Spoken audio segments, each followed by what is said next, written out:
Good morning. My name's Dagan. I'm a junior doctor. Forgive the nerves. This is not something I'm really used to doing. I sent a text message this morning to ask how you're looking, to which I replied, exactly like a junior doctor should. Haggard after a weekend on call, and a bit excited to be allowed to wear a tie. So the guys have asked me to talk a little bit about what it's like to be a junior doctor. I'm uncomfortable with that because the immediate response that people give when I talk about my job is that, well, it is just that, a job. But for me, the reason it isn't just a job is you. It's your mums and dads, your children, your loved ones, and the fact that it's my job at their time of greatest need to look after them and care for them. And that's a job that has become increasingly more difficult. My wife is also a junior doctor. We've worked in the NHS for 10 years. And we used to get frustrated with each other coming home late from work because we'd spent time making sure everything was perfect for all of our patients, making sure that we'd done everything possible to make sure that they were cared for in the way that they expect to be. Now we have conversations about how we just manage to be safe at work, about how we just managed to do just enough to make sure our patients were safe. Now, physicians like me are uncomfortable with using anecdote to provide evidence for problems. What we are supposed to do is take statistics, to take real evidence and tell you about what that means for you. So when you hear that there are 1 in 10 training positions unfilled in the country, that 50% of junior doctors decide not to continue training after 2 years in the workforce. What that means is that at night, instead of a junior doctor like me looking after 350 patients, we're looking after 700 if our colleague is missing. And that means delays in getting to the person with a new cough, the pain, so on and so forth. And when they tell you that there are 1 in 9 nurses missing across the country, that has real effects on real people. I'm a parent. My daughter's immunisations were weeks late because my GP practice is unable to find a practice nurse to give routine immunisations. But doctors like me aren't happy to sit back and let things slide. We fight for our patients, and we saw that last year and the year before in the dispute with this government, where the prime concern for junior doctors was that the safety of our patients were paramount. And that's why I'm very proud to work in a constituency where a junior doctor continues that fight using her unique experience working in the health service for 10 years inside Parliament. And I would be very grateful if you would show your appreciation for the MP who was elected last year to Tooting, Dr. Rosanna Khan. Thank you.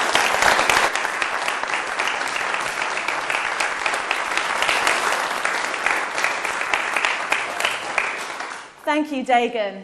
I have had the real honour of working alongside doctors like Dagan in St George's Hospital here in Tooting.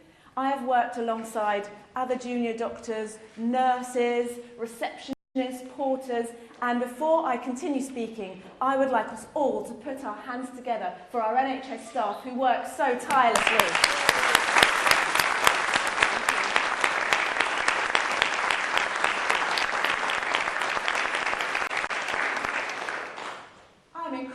Proud to be a junior doctor, and in fact during the Easter weekend I donned my scrubs, I got back into the A&E and I got down to business, but I was really deeply saddened. I knew our NHS was in crisis, and I know that our NHS crisis is about to turn into a disaster. There were people working double shifts, there were people waiting so long in the A&E, there were people who were crying in the toilet saying that they had depression because they could no longer work in such a strained NHS. I was seeing people who just couldn't get appointments with their GP, whose illnesses had got so progressively worse because they weren't dealt with at the outset. This is not good enough for my family. This is not good enough for your families. This is not good enough for any single person in Britain. Do you agree? Yeah. Absolutely. This Conservative government have time and time again shown that they don't have respect for our families. They don't have respect for junior doctors, targeting the very people who work so selflessly at the expense of their own family lives. Targeting nurses by cutting nurse bursaries. I have had, in the last year, nurses in my surgeries crying because they have to access food banks. This is outrageous. And in fact, the Secretary of State for Health, even tried to blame patients for the winter crisis. I mean, we've absolutely heard it all. Fundamentally, I know, as a junior doctor, we have had to make life and death decisions based on cost. What an embarrassment. It is a Labour government that created the NHS. And it is a Labour government that will make the NHS great again. When I was asked if we could launch the new NHS deal in Tooting, I was like, oh yes, please come to Tooting. I mean, I might be a little bit biased, but in Tooting we have some of the greatest doctors, nurses, porters, receptionists in the land, NHS workers. Tooting is full of them. And I was like, yes, please come to Tooting. We'd love to have you. What better place to hear how this Labour government is going to bring the NHS back to where all of our families deserve. And I must say, the very man who is here today to present this to you, Jonathan Ashworth, has shown me that you don't need to be a doctor to bring the fight in the chamber.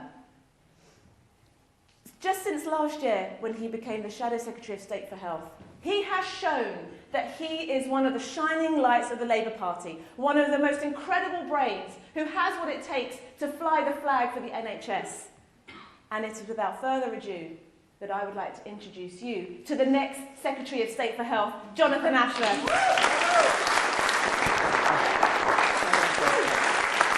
Well, thank you.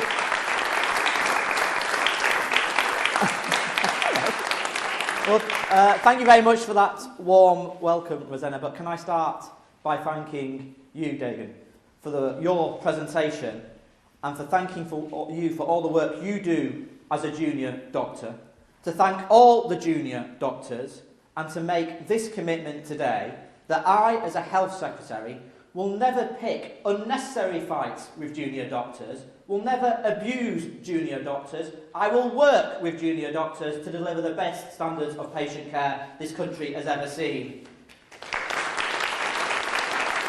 And Rosanna, what an introduction. And since you came into Parliament in the last year or so, you have been an absolute whirlwind, a brilliant fighter for the people of Tooting. When this Conservative government wants to cut the NHS here in Tooting, you are there fighting for the NHS in Tooting. When this Conservative government wants to cut schools here in Wandsworth, you are there fighting for schools in your constituency. When this Conservative government wants to run an economy so that people are worse off, increasingly reliant on zero-hours contracts and temporary work, you are there fighting for them in the House of Commons. And what we need here in Tooting is you re-elected in Tooting in a few weeks' time.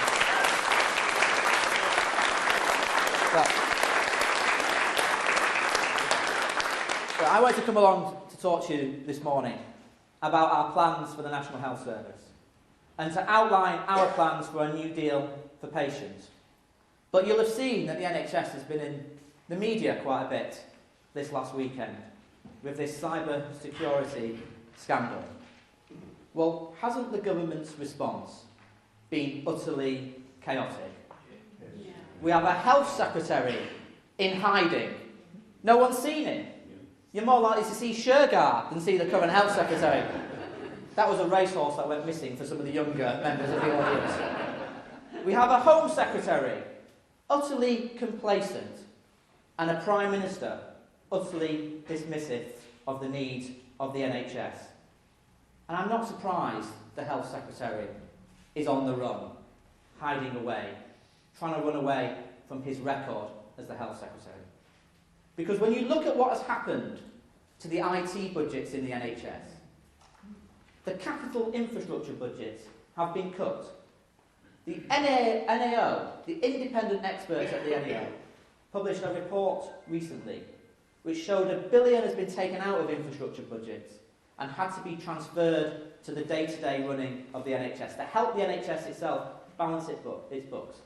That's £1 billion that could have been spent on the infrastructure of our NHS, including upgrading our IT systems.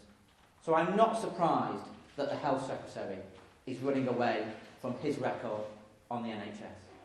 And just here in this part of London, just a few days ago, St George's warned in the minutes from their trust meeting that because of the underinvestment in the infrastructure, that a cybersecurity attack was a risk.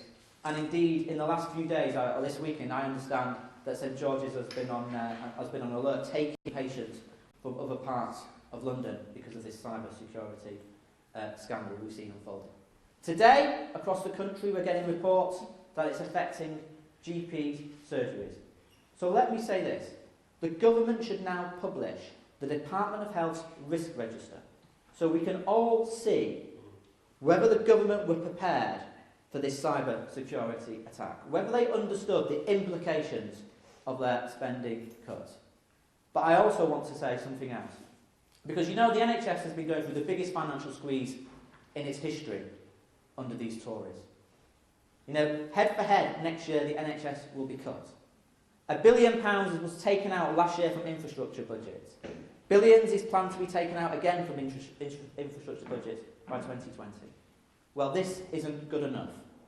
So my first announcement here today is to say to you that a Labour government will put the investment into the infrastructure our NHS needs. We'll put £10 billion into the infrastructure of the NHS. And some of that, yes, will go to upgrading and securing our IT systems in the NHS as well.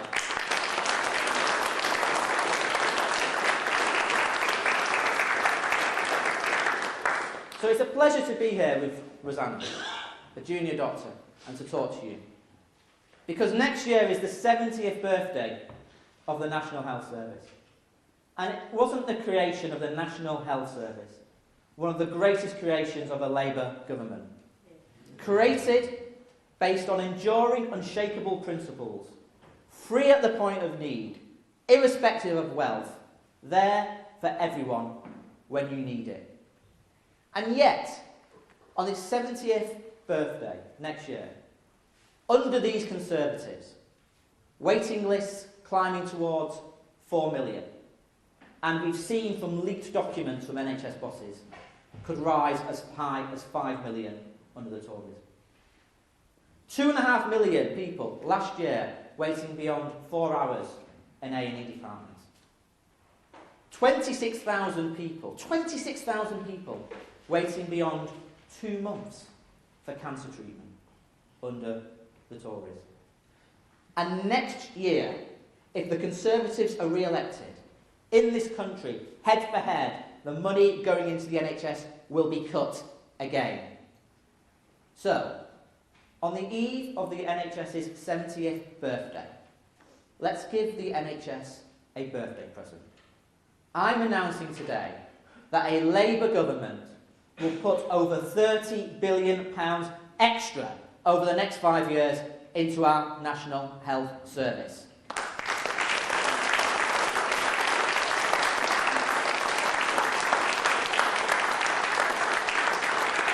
And that money will go into reducing the waiting list. So whereas waiting lists could rise by 1 million under the Tories, under Labour, we're going to decrease the waiting list by 1 million. And also, in our A&E departments, 2.5 million people last year, as I said, waited beyond 4 hours. This extra investment will ensure that we treat 1 million extra people in our A&E departments across the country. And on cancer times, 26,000 people waiting beyond 2 months for cancer treatment. It's a disgrace. It's not good enough. So our extra investment will allow us to introduce a new target. For the majority of people with cancer will get their treatment not within 2 months, but within 4 weeks under a Labour government.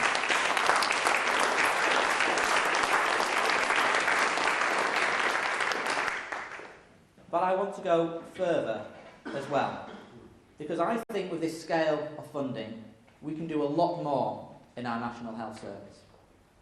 Many of you will have seen the reports in the news about so-called delayed discharge. This is where elderly people are often literally trapped in hospitals with nowhere to go because there isn't the appropriate provision in the community, isn't the appropriate care packages, as we call it across the NHS. It's not good enough.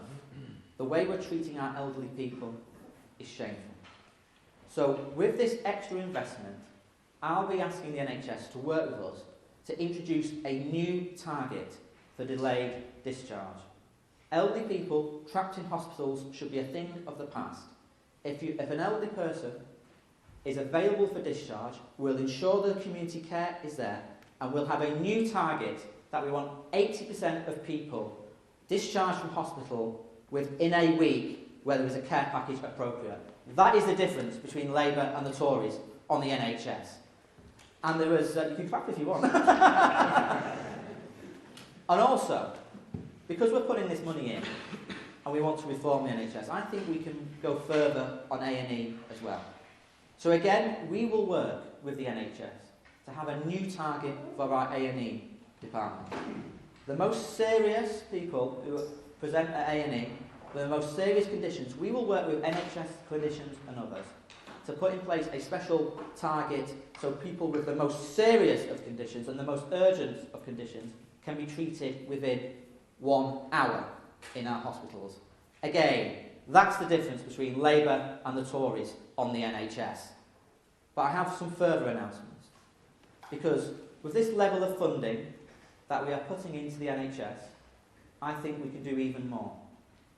So I, as the Shadow Health Secretary, have already announced that I want us as a country to have the healthiest children in the world. When you look at the league tables for child health, from obesity to asthma to dental health and all the various indicators, we are far too low down the international comparators. So we will put money into improving child health as well.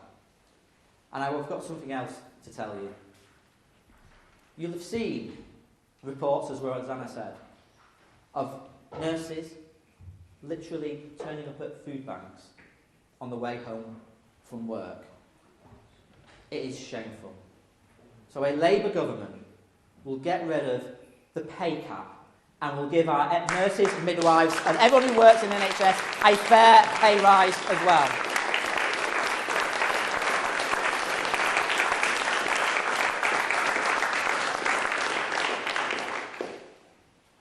But as Rosanna said, we've just come out of possibly one of the worst winters for 20 years. Some people called it a humanitarian crisis. Some people said the NHS was like being on a burning platform. We've heard stories of ambulances backed up. We've heard stories of people waiting hours upon hours and hours on trolleys in corridors. We now talk of corridor care in the NHS. Some hospitals have even put buzzers in the hospital, in the corridors, to treat the patients. We all heard stories this winter. Many people got in touch with me. A woman got in touch with me saying she'd been waiting 9 months for a knee replacement. She was about to go in, and then she got a phone call cancelling the operation. Or another woman who got in touch with me via email, who said that she had a secondary tumour in her stomach. She was a mother of 4, and her operation had just been cancelled. I mean, this was the NHS this winter. Things were so bad that the gymnasium in the hospital in Jeremy Hunt's constituency got turned into a ward. And yet, when all this was going on, all these operations cancelled, all these people waiting on trolleys, Theresa May and the Tories said it was nothing more than a small number of incidents. we should call it what it actually was, a badge of shame for this country. And I can announce today that I never ever want to see a winter like that again. So as part of the funding we are allocating to the NHS today, we will allocate a £500 million fund for winter in our NHS, so we never have a winter like the winter we've just had this year in the NHS.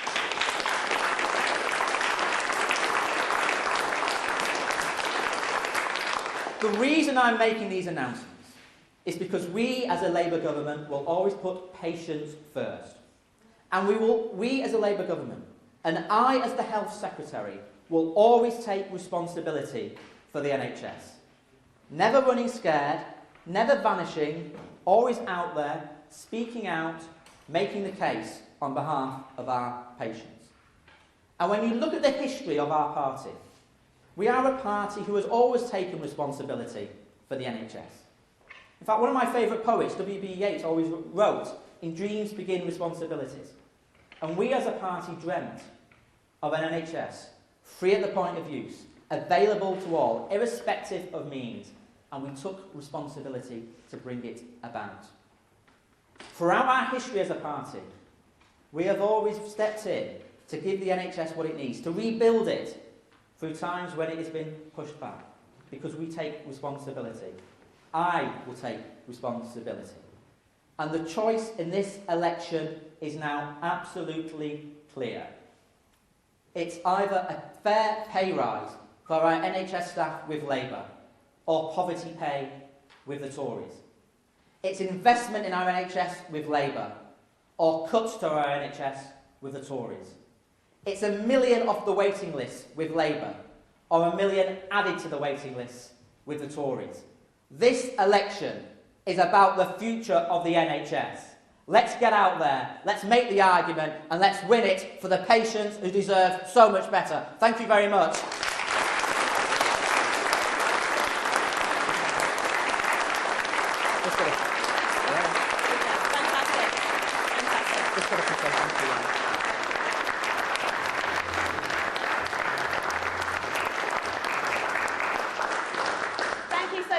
Everyone for coming. It's absolutely wonderful to have you here and to hear what the Labour Party are promising for our future. Have a wonderful morning. Thank you.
Thank you.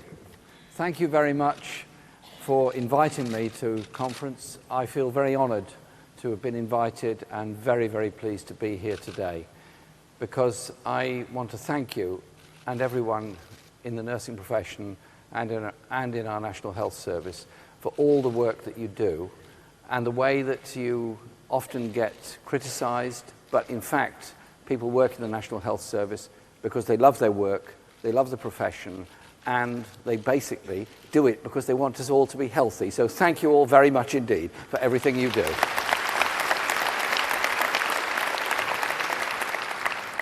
And our politicians owe you a great duty, a duty to ensure that you can work with dignity and that you are not held back from providing the best possible standard of service to all of your patients, because I do understand the stress that so many of you go through every day. I talk frequently to local GPs in my own area as well as nurses in my local hospital, and I have worked in the past in the trade unions in the National Health Service. And so I want to outline to you today what Labour wants to offer to you in the general election. We are ready to step in and save the NHS from the cuts and privatisation that have happened over the past 7 years. Every day I ensure that our general election team is fully aware of the importance of the National Health Service. At our headquarters in London, the walls are decorated with original posters from the 1940s saying Labour's health service covers everyone, and the Tories voted against it. Nothing embodies our campaign theme, for the many, not the few, better than the National Health Service. Universal lifelong health care, free at the point of need. However, our health service is actually being dismantled by stealth. Over the past 7 years, our National Health Service has been driven into crisis after crisis. A&E departments struggling to cope, waiting lists soaring, and we saw last week the Tory cuts have exposed patient services to cyber attack. I want to pay a huge tribute to all the NHS staff and the way they've responded to this terrible cyber attack. The stress you must have faced trying to keep patients safe must have been intense, and still is. This is just another example of the extraordinary lengths all of you go to every day to keep our country healthy. I was talking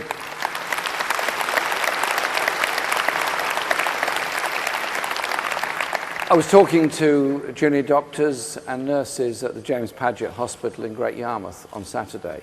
Like many, all its operations had been cancelled because of the cyber attack. Frankly, the cyber attack is highway robbery against all of us. We have to have investment in our NHS to protect all the systems so we're not held to ransom by criminals who are doing us all damage and doing us all down. You stepped up to try to protect our patients. Thank you very much for what you did.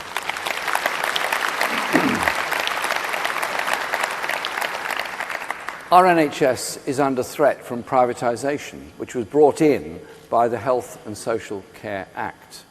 The privatisation has gone on a huge scale. £13 billion of taxpayers' money handed over the last year to private companies to profit from our NHS services.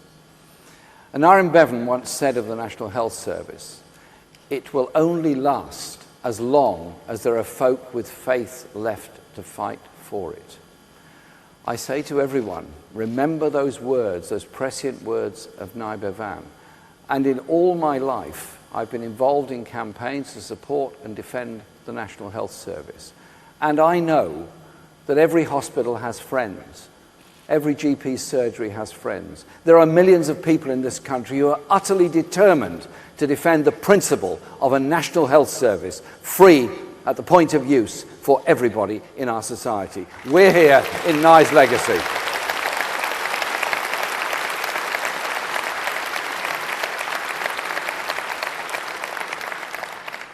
And in hospitals, health centres and communities all across the land, there are many people who are listening very carefully to this election and thinking very carefully about their future.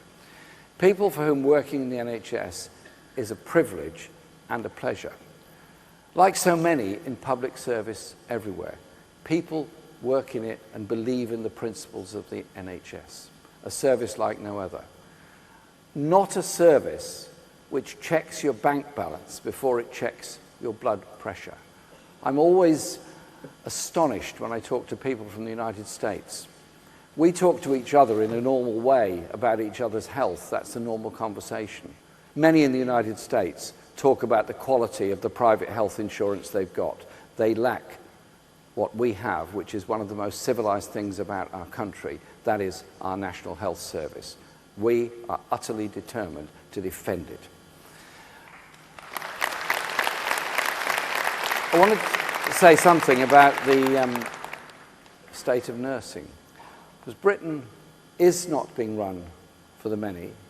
It's not being run for the majority. And across our country, I believe people are being held back. If you're a student nurse without a bursary, doing a second job to make ends meet, you're being held back. If you worry about your children because they can't get together a deposit for a home or afford the deposit to rent a private place, then you're being held back.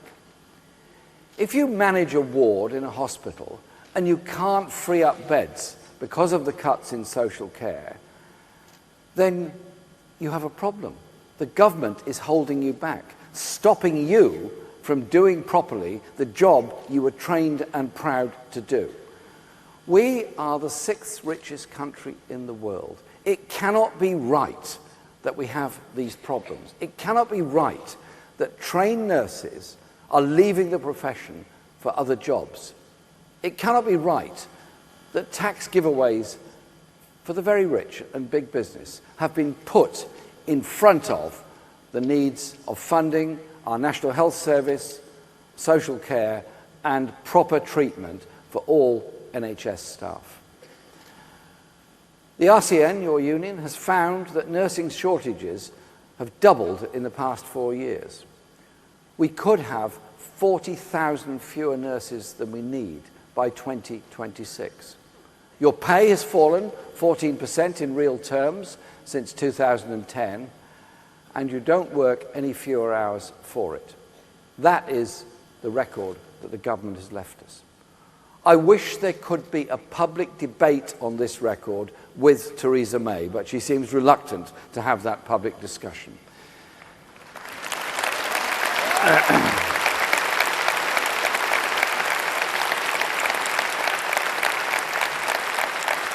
Last week, a doctor from Leeds called Romana told her she was considering quitting the NHS after 12 years of service because of crippling frontline staff shortages which have worsened as a result of government's failure to properly invest in the NHS.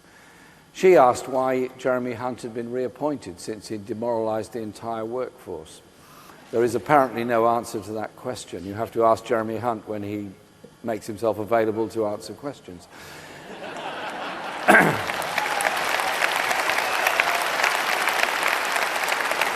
Which I'm sure is only it's only a matter of time, and I'm sure he's going to be pitching up any time soon. But we do need a government that recognises the truth of what's happened and what is the real scale of the crisis. Because if you're a Prime Minister that is a party that once called itself the Nasty Party, you have to wonder about their attitude towards the National Health Service. And then pretend you support working people and the National Health Service. Come on. We're not fools. We need a government that will stand up for the hundreds of thousands of workers in this country who are not being paid the minimum wage, the 6 million who get less than the living wage, the 0 hours contracts and employment agency malpractices. We need decent working conditions for everybody in our society. Because if you charge people tribunal fees, you can't go to get justice in the workplace. I think we need a different approach to employment as a whole. And therefore, the Labour Party is putting forward a very different agenda of workers' rights and employment rights, proper funding of public services in this election.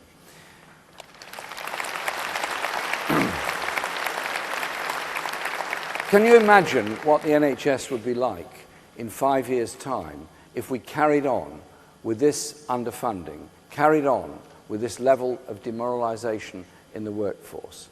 It would be unrecognisable as a National Health Service. In name, cut back, broken up and plundered by private corporations. I want to make it very, very clear. We, the Labour Party, are very determined to put the NHS back on its feet, to move towards a national social care service, to give everyone the care and dignity they deserve, and make an utter reality of the parity of esteem between mental and physical health a reality.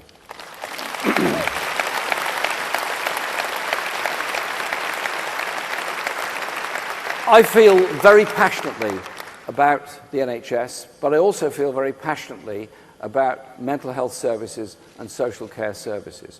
We have 1 million people, often very, very vulnerable people, not getting the social care they need. Many, often women, give up jobs in order to care for elderly relatives because the service isn't there to do it for them. And our mental health service, where 6,000 mental health nurses have lost their jobs in the past 7 years, is under enormous strain. There's a mental health crisis in this country. 1 in 4 of us will have some kind of crisis during our lifetime. It's not much help if you're told to wait 6 months before you get any effective therapy for that crisis. I pay tribute to and thank all those that work within our mental health services, but I'm utterly determined that parity of esteem will be a reality, and there will be a properly funded mental health service all over this country in the future.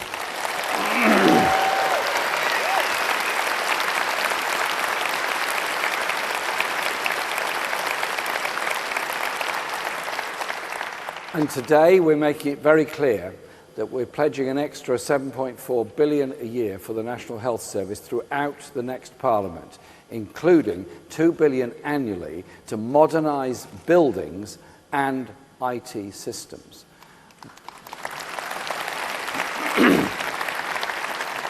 This funding settlement will allow us to guarantee access to treatment within 18 weeks, cutting 1 million from the NHS waiting lists by the end of that Parliament. Ensure that those needing accident and emergency services are seen within 4 hours, helping another 1 million people each year.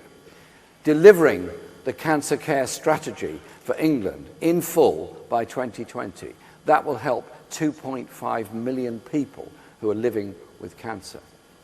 Create a new £500 million winter pressures fund to protect patients from the problems that we saw earlier this year. This is our new deal for NHS patients. It will give NHS staff the support they need and deserve to give the best possible service to patients, and will guarantee that level of service. We will ensure the standards that the Conservatives have failed to deliver and which patients are legally entitled to are met in the future. But we also recognise that great services depend on retaining staff by rewarding them properly. Everyone in the NHS goes above and beyond every day what they have to do. Your ballot result yesterday showed how angry and frustrated your members are after a 14% cut in real pay over the past 7 years. We will not put you in that position.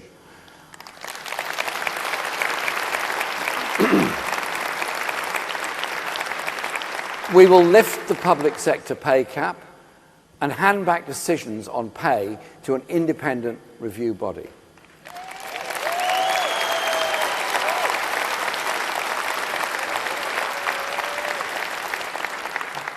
We want nurses to be paid a decent wage. And, very importantly, we'll fund training and restore the bursaries for nurses, the vital funding the Tories chose at an end.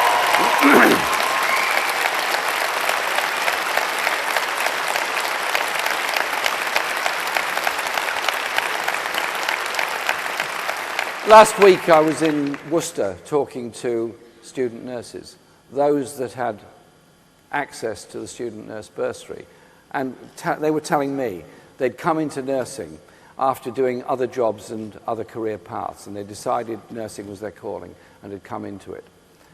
And they told me how much they enjoyed it, how much they were looking forward to working in hospitals, surgeries, in the community, mental health, all the different aspects and skills that you all have. And they told me how proud they were of it.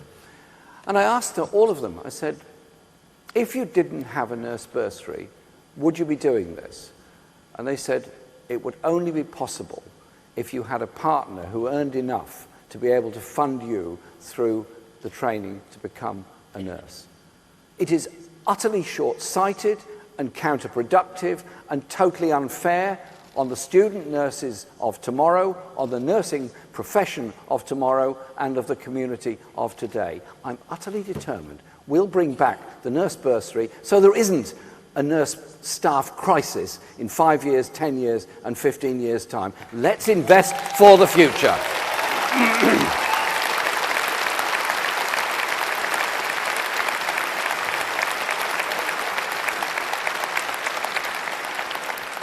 This election will define the future of the National Health Service as almost no other has.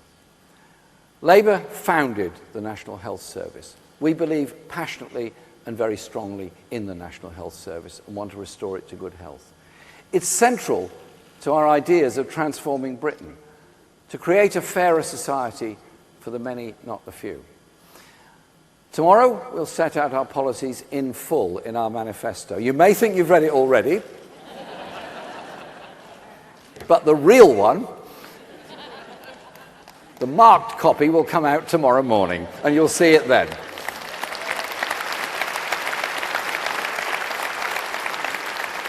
And I'm very proud of the work that's gone into that manifesto. I'm very proud of the help and support we've been given and advice we've been given by people well beyond the Labour Party who've advised us on content to it and aspects of policy that we'll be producing tomorrow.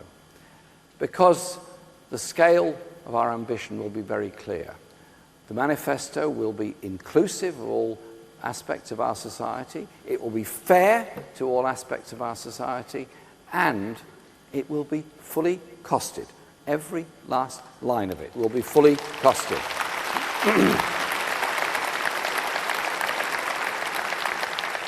Because we want to transform this country together.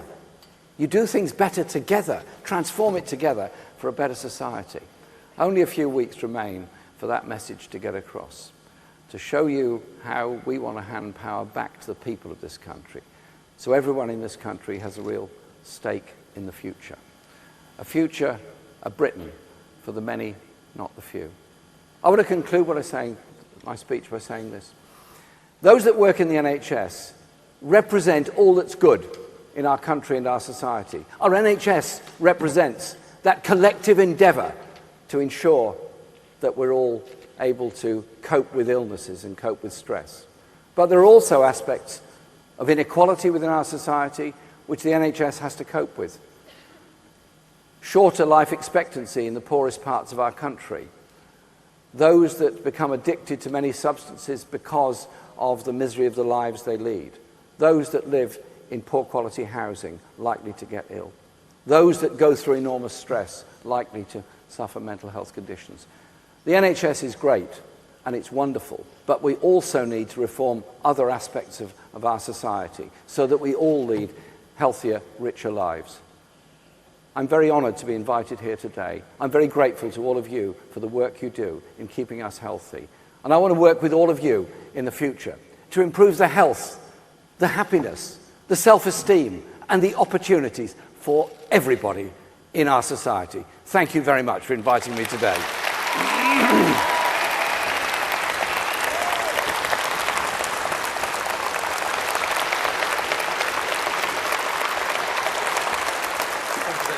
Thank you very much. Are you going to chair it? Yeah. Absolutely fine. And are you going to ask, do I stay here?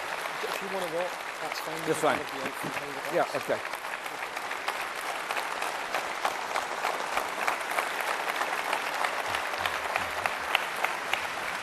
We now get questions. Yeah. So, Mr. Corbyn, I believe you and I both have leak issues because you've answered some of the questions we were going to ask you. I promise I didn't see them before. I'm sure you didn't. I'm absolutely sure you didn't. But just knowing our members, we're well prepared, so we do have some that we'd like to go to. I'd like to ask a question of you first. It's from one of our members, Claire Higginson, in the South East region. As nurses, why should we vote for you and put our confidence in your leadership? How will you benefit our profession? I believe strongly in the National Health Service. Thank you for your question, Claire. I believe that the NHS has to be always free at the point of use, and I believe that nurses have to be properly treated, and that's why I've outlined our proposal bringing back the nurse bursary, but also bringing back the ability of all unions in the NHS to negotiate their pay and conditions by lifting the public sector pay cap. There's also a question of the protection of staff within our NHS and staffing levels within the NHS, and we will ensure that there is a legally enforceable staffing level in hospitals, because many of you work very hard, and I suspect pretty well everyone in this conference centre today often works well beyond the hours that you're paid for, because you won't leave until the patient has been settled, until a bed has been found, or until the next stage of treatment has been dealt with. And the stress levels within NHS staff are absolutely huge because you believe and care in it.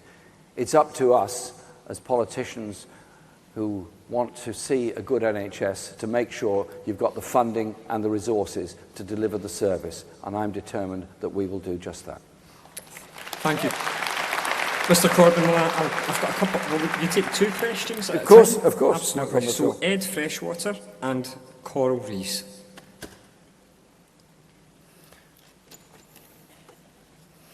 Good morning, Mr Corbyn. I'm Ed Freshwater, the voting member and the chair of the RCN Mental Health Forum. You've answered my question in part, but I would like to ask you, how will you, as Prime Minister, or in opposition, hopefully not, protect and promote the needs of people experiencing mental illness, and will you appoint a Minister for Mental Health? Yeah. Coral?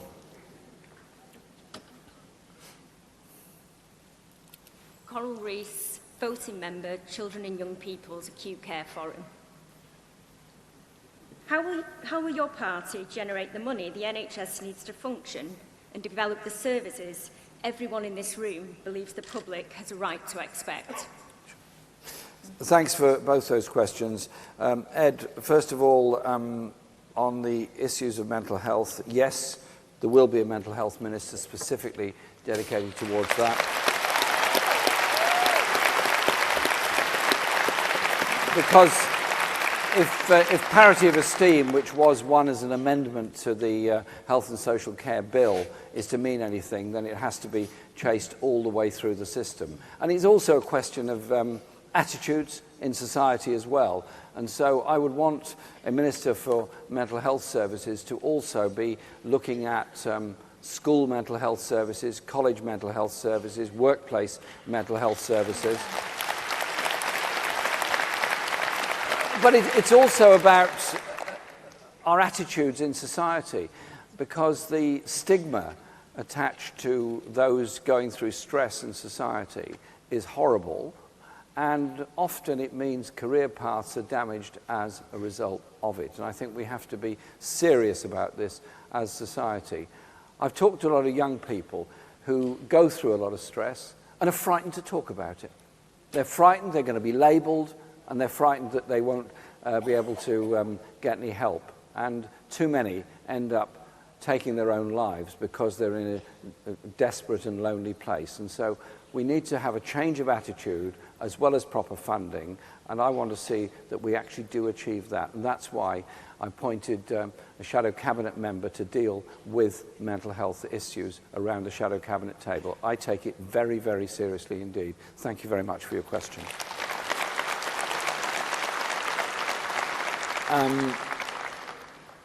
On Coral's question about children and young people and the funding of the NHS, all our proposals are fully costed and fully funded.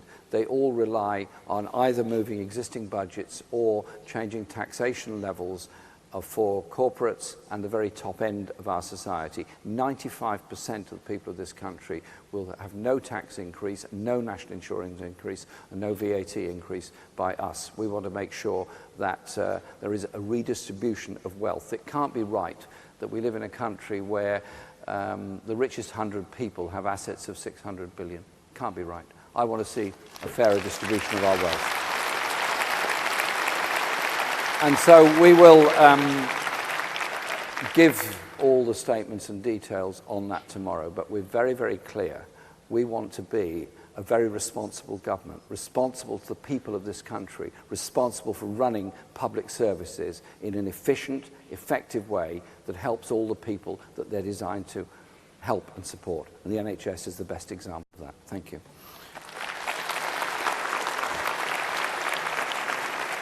Can I have Matthew Sidebottom? And can I have Shelley Pearce? Matthew. Matthew Sidebottom, Sheffield branch. I am now expected to work in this demanding job until I'm 68. Do you think this is safe for my patients? Do you think this is safe for me? And if not, what are you going to do about it?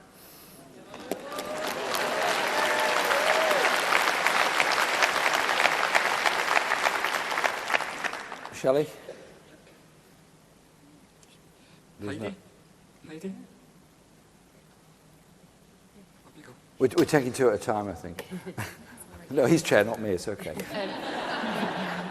Shelley Pearce's question from South East Region. Can we restart NICE's work to set safe staffing levels for all health settings?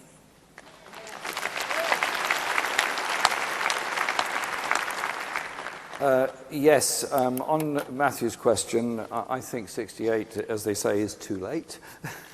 I'm going to have to ask you to be very patient for another 24 hours. No, Mr. Corbyn, you don't look anywhere near 68 to me either. But as the chair, you wouldn't want to disappoint all these nurses now. The media will keep a secret. They'll keep a secret. Yeah. I know. There's nobody else watching. There's nobody else listening. You'll be all right. Tell me, I'll keep the secret. I'll let you know later. Okay. All right. Yeah, absolutely, you're right. You get that. So you'll have to wait for tomorrow for that. But I do recognise the stress levels that have gone with so many, and the way in which what's known as the WASPy women have been so shortchanged, and we will be dealing with those issues tomorrow. And Shelley, your point about safe staffing levels is absolutely true. I did refer to it in my speech, the staffing levels in hospitals, and they're often quite dangerous. And it means that nurses can't do their jobs properly because they don't have time to talk to patients. And actually, well, you all know this, when you go into a hospital, it's a very frightening thing for the person who's going in, the patient, and they want to be able to discuss their condition.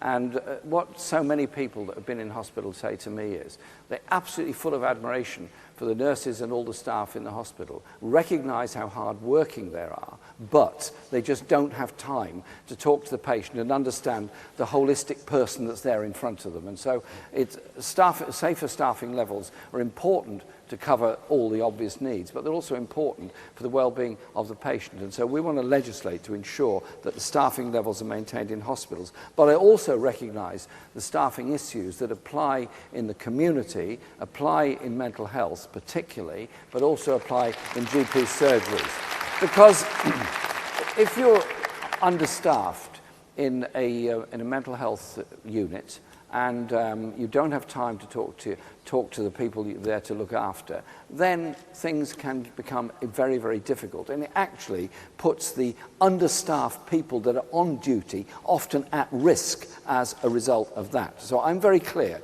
that I think, and I hope, understand that situation, which is why I want to put all these resources into the NHS to ensure proper, fair and safe staffing levels all across the piece, and that will do that. Thank you. Thank you.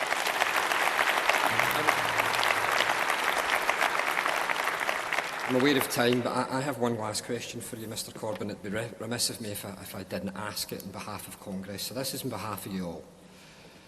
As a Labour man of your entire life and as someone who's worked with trade unions, what's your reflections upon our college's momentous decision around our pay poll? I'm full of admiration for you as an organisation and a union, of what you've done and what you represent, and the professional aspect of your work as well, and the professional work that's done by the Royal College, which helps us to frame our thoughts and our policies.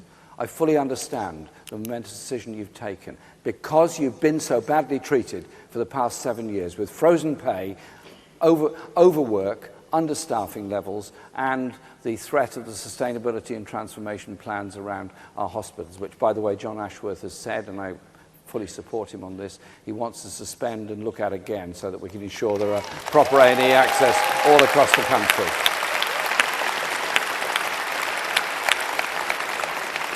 And so, whilst Jeremy Hunt remains Secretary of State, I hope he will take heed of the decision you've taken. Take heed and recognise you deserve to be properly rewarded for what you do for all of us. Thank you for your decision yesterday. Thank you for your work as an RCN on behalf of all of us who love and admire and support our National Health Service. Thank you very much. Thank you for answering our questions.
Thanks a lot. Thanks for having us. Yeah. Thanks, Philip. Thank you ever so much for inviting me. Massive pleasure to be here. Thank you also for what you do when you're not here in your professional lives and the massive difference you make to families up and down our country. It's a special honour to have had Jeremy warming up for me. That's very good of him. And I would have happily warmed up for either Theresa May or Jeremy Hunt had they chosen to accept your offer to be here. Election or not, it always strikes me that if you want to kind of lead the people, you ought to demonstrate that you rather like them and you don't mind spending time in their company, even if they will say something difficult that you don't want to hear. That is democracy. So it's a shame that I'm warming up for no other party leader. But I'll say this. So is there a threat to democracy? Does it feel like conversation and debate in this country is being closed in some way? The Prime Minister and her senior colleagues hiding away from the public, not being allowed to be interviewed by journalists who haven't cleared their questions beforehand, not coming to arenas like this to listen as well as to talk. Yes, it does feel like democracy is somehow under pressure at the moment. It also worries me, you hear these phrases at the moment that, Theresa May is heading on the 8th of June for the kind of colossal landslide that Margaret Thatcher enjoyed twice in the 1980s. And people say that as though it's some kind of political consideration. To me, it's not. To me, it's a very, very bad memory. See, I grew up in the 1980s in Preston, not too many miles north of here. And I grew up at a time where I saw maybe half of my mates' parents, including mine from time to time, out of work. I see what happens to a community or a set of communities when you have a government, dare I say a Conservative government, with such a colossal majority, they just take people for granted. And I worry hugely for not just the communities I grew up in, the community I represent now in Cumbria, but the health service, for education, for social care, for those fundamental pillars of a decent society. What will it be like for us if we are left with a majority government so huge, so impregnable, they can afford to take us all for granted? That terrifies me, but it also motivates me, because I am not prepared to give in to another generation wasted and affected like the one I grew up in. It's time we stood together. It's time we fought for our health service, we fought for our social care, and we value those things that make Britain truly great. So, my experiences, I guess, growing up and in the community that I am proud to live amongst and serve today, make me determined to build the kind of country that our children can grow up in, where we are basically decent to one another, where part of that decency is having strong public services, fully funded, free at the point of use, that we can be actually proud of, as well as knowing we can rely on them, as was once said, from cradle to grave. Now, to me, NHS and care are hugely significant politically, but they're hugely significant to me personally. From the moment that my dear late mum was diagnosed with ovarian cancer, through her treatment, through her care, through the immense dignity of her passing away on the ward in Preston Hospital, just yards away from that ward where she gave birth to me 3 decades earlier, to my grandfather's experience of going through social care, his journey through Alzheimer's, some of the shoddy care, let's be honest, that he received at some point because of the lack of investment in that system, to the brilliant care, the wonderful people working for a pittance to provide that support for him, and seeing his life proceed with dignity. That pride I felt in my community, stepping up to support my dear late grandfather. And as a dad, if you've got 4 kids, you spend an amount of time in A&E from time to time, don't you?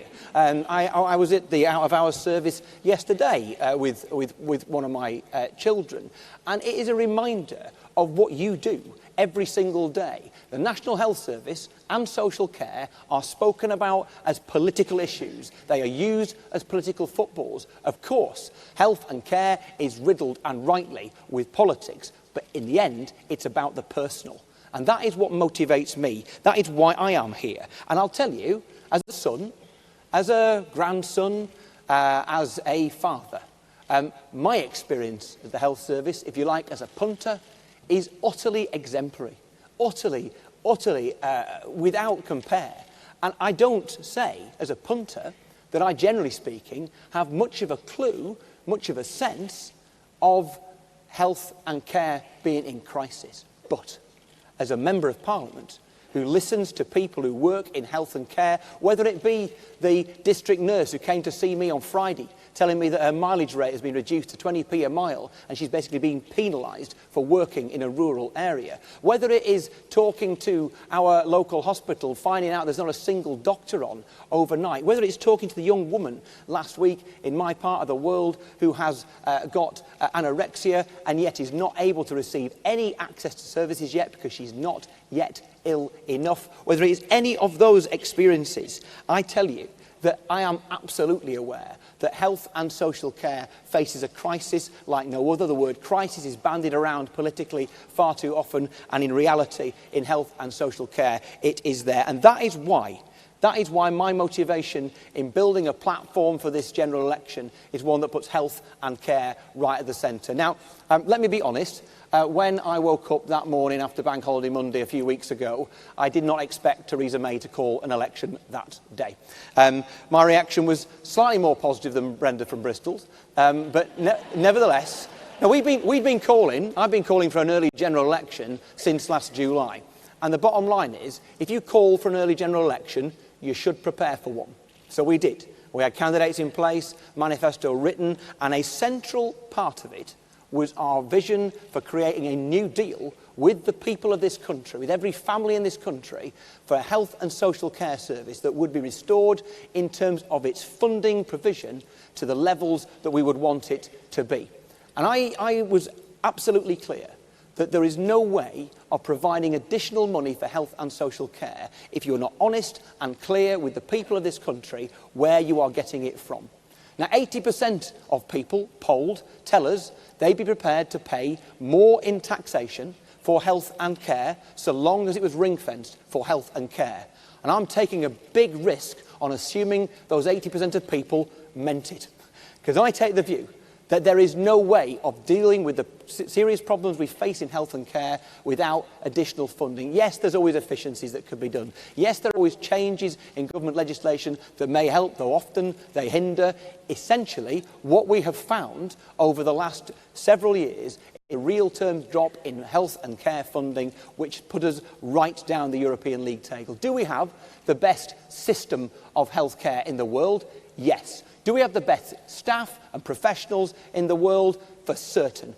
Are we the best funded in the world? Stop kidding yourselves. No, we're not.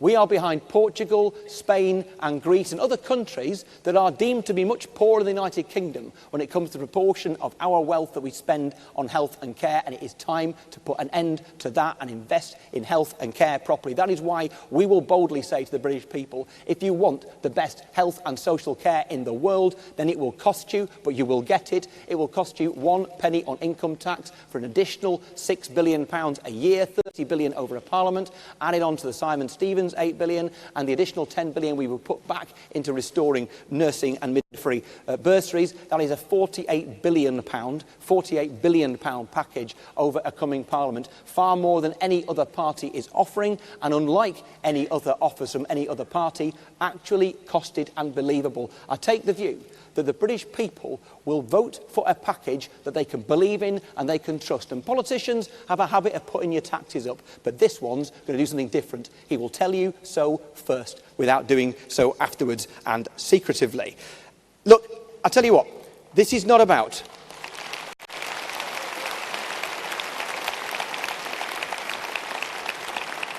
So, it's not about numbers, it's about people.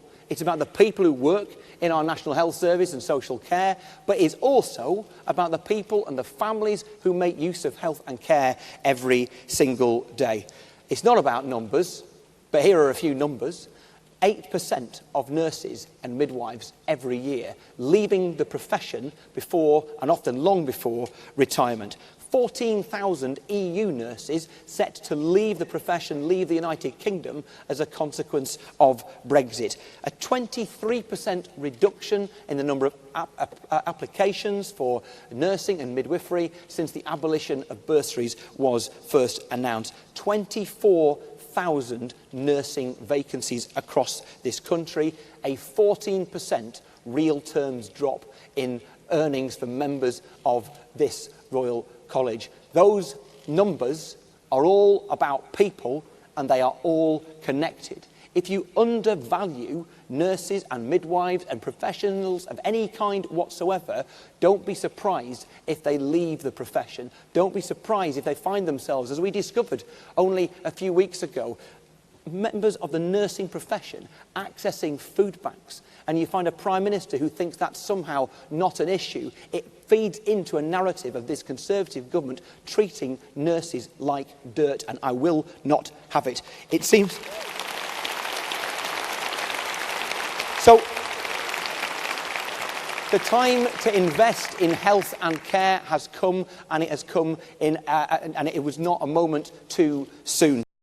It's important to invest in nurses, and that is why, just to clarify, we will reintroduce the nursing and midwifery bursaries, and we will ensure, as we've announced today, a public sector pay rise across the public sector, including health and social care, but also schools, local government, central government, our armed forces, because over the last decade, since the crash, we have seen a huge blow, like you say, a 14% decrease in real terms earnings of members of the Royal College of Nursing. And it is time we gave Britain's public service servants the pay rise they deserve.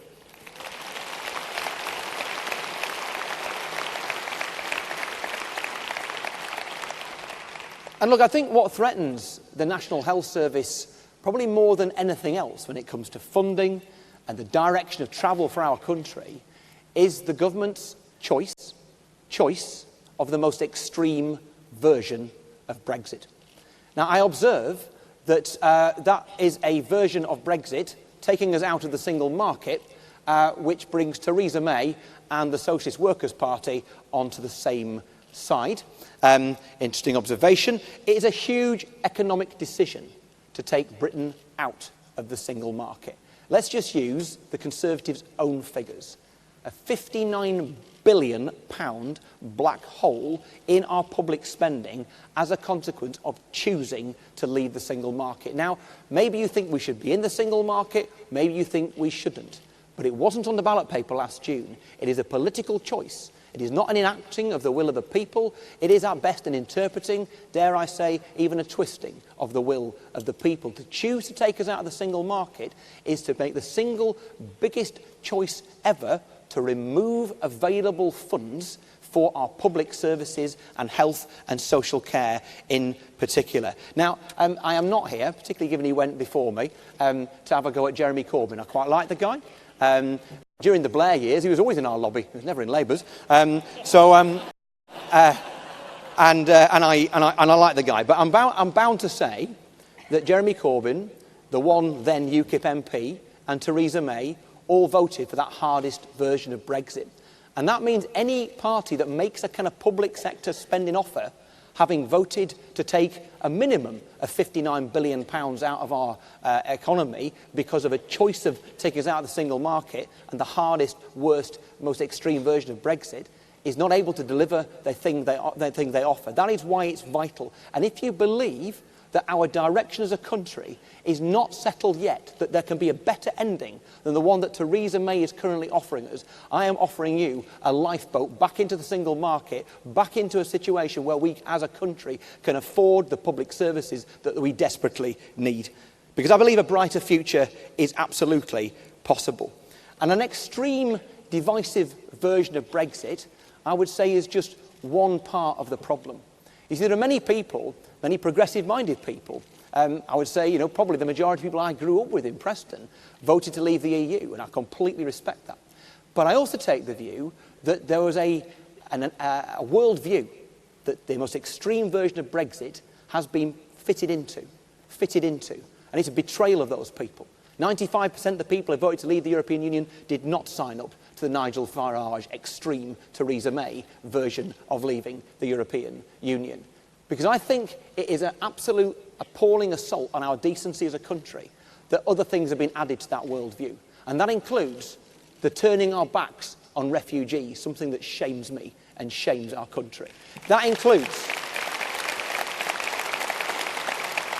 That includes a denial that climate change is a reality and the withdrawal of funding and support to do everything we can for our children's sake to tackle it for the future. And it includes the shrinking of our state, the shrinking of our public services, of health, of social care, of education, and so many other things besides. And there is a temptation, it must be a massive temptation for many of us here and around the country to look at that mean and bleak direction that Theresa May is apparently taking this country on and getting a landslide perhaps in the process, and to think that the only thing we can do is to weep into our beer, to weep into our coffee and just hope for better times in future. I want to offer you the possibility that you can stop that weeping into your beer or your coffee, that maybe, just maybe, the Britain that we love is not lost yet, that there is hope of a better Britain, a Britain that invests in health and social care, a Britain that believes that climate change is real and there is a joyful national endeavour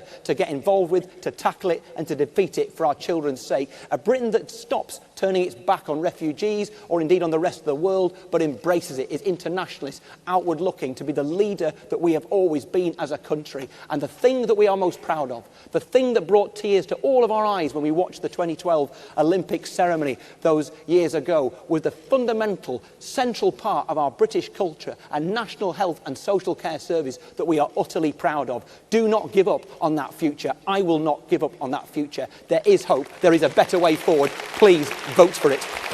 Thank you. Thanks very much. Take some questions. Yeah, it's been my great pleasure. Yeah. Thanks. What do you want me to just say it? Yeah, of course. No, that's fine.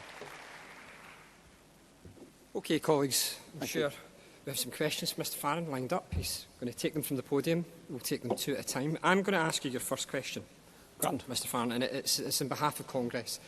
You'll be aware that we took a momentous decision after our pay poll and our views on the cap of public sector pay. What are your reflections on how momentous that is for a trade union in a college such as ours to take? What does that feel like to you? Well, I think, first of all, if you spend time with professionals in health and care, you understand how utterly dedicated they are to what they do. And I said earlier on that as a punter, I don't experience or not so obviously, the huge threat and pressure that you are under and your members are under, but that I know in reality below the surface you are. You realise what a massive decision it is to stand up and to do that. And it is something that I think you undoubtedly do not take lightly, and it's something that you do because you have care and concern for your patients. This is about you as professionals and your families, but it's actually about families across the country. It's about not being prepared to see an erosion of income, an erosion in living standards that means that A, it's appalling for you morally and financially, but B, it turns off people joining the profession. We want people to look at the caring professions, nursing, midwifery, and all the other professions within the National Health Service and say, that's the career for me. I've just been with a bunch of young folks at Southport College, training to be nurses and midwives, and indeed also, preschool teachers as well. And the one thing I want for them is to be able to look forward to a career that is going to keep them in a decent income, give them a decent career procession ahead, and give them prospects. But I want it for them, but I want it for the people they're going to care for. And that's why you made the choice that you did. Thank you. I'm now going to pass to Matthew and Ed to ask their questions.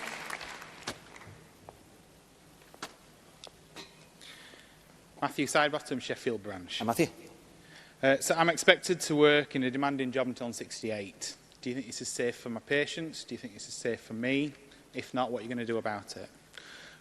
Bear in mind, when you're answering this question, that your party was in government when said legislation was passed that added another 8 years to my pensionable age.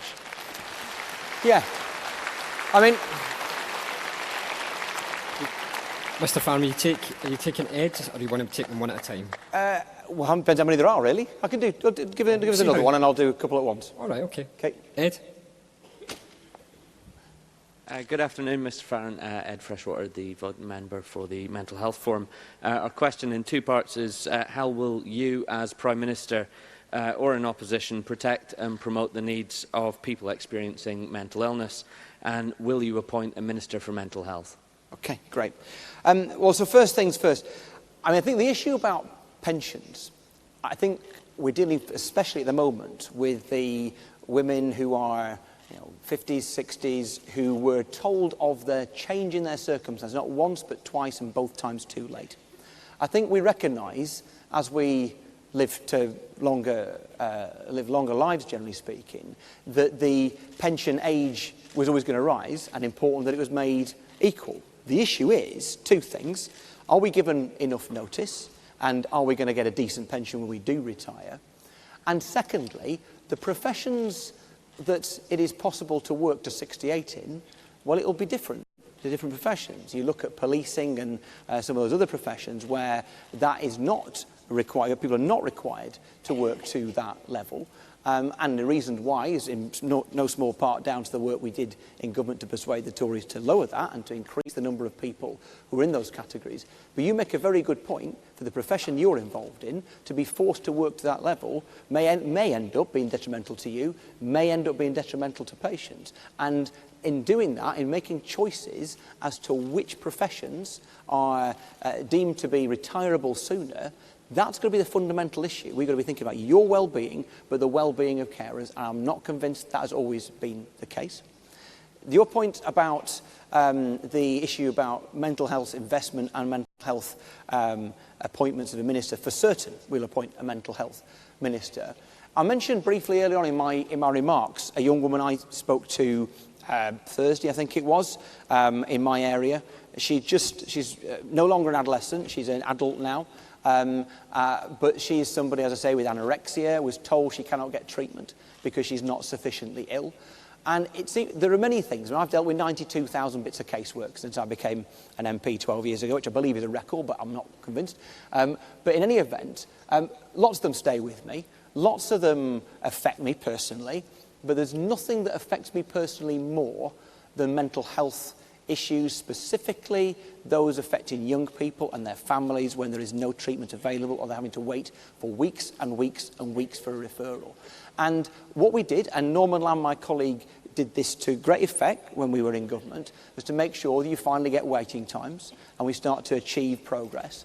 But the lack of funding is obvious. And when we say we need to put an extra 48 billion into the NHS over a 5-year period, one of the key planks is in mental health, making sure that people can be seen quickly and sooner. So that young woman I'm just referring to, there is far greater chance of her never becoming ill, seriously ill or worse, if she gets treatment now. And the number of mental health conditions are allowed to get worse because there's only support for extreme intervention and for at the most serious end of cases. And when issues are arising and developing, people are able to get the treatment that they desperately need. And that is utterly heartbreaking for those people, for their families. Is appalling. For the professionals, the frustration of not being able to tackle that kind of a condition when you know that you could do a better job if you did it earlier is utterly appalling. But it's also just foolish from a financial point of view. If you end up waiting for people to get worse, it costs society, it costs those people, it costs the taxpayer more. So it's not just a morally right thing to invest in mental health, it is also practically and financially right too. Thank you. Can I ask Coral Rees and Jeff Errol to ask their questions, please? We'll try and get through them all. Have you finished on? We'll have us all finished on time. I'll try and be pithy. Coral Rees, Children and Young People's Acute Care Forum. How will your party generate the money in the NHS, the money the NHS needs to function and develop the services everyone in this room feels that the public has a right to expect? So how will we generate the funding in order to make it possible to meet what we've promised? So we've been really, really clear about what we will do. So the £8 billion that Simon Stevens has put into and sought and gained for the National Health Service, we count that as part of £48 billion worth of investment. The £10 billion over a Parliament, so £2 billion a year into midwifery and nursing bursaries. But the big chunk is the additional £30 billion, which will be raised from a penny on income tax, specifically ring-fenced for health and social care. And the point of doing, that's about £6 billion a year over the lifetime of a Parliament. Our view, by the way, is that, and we put together a panel, which included people like Claire Gerarda and David Nicholson and many others as well, and we asked them to go away, and if it wasn't to flatter them too much, to say, consider yourselves as the collective 2017 version of William Beveridge.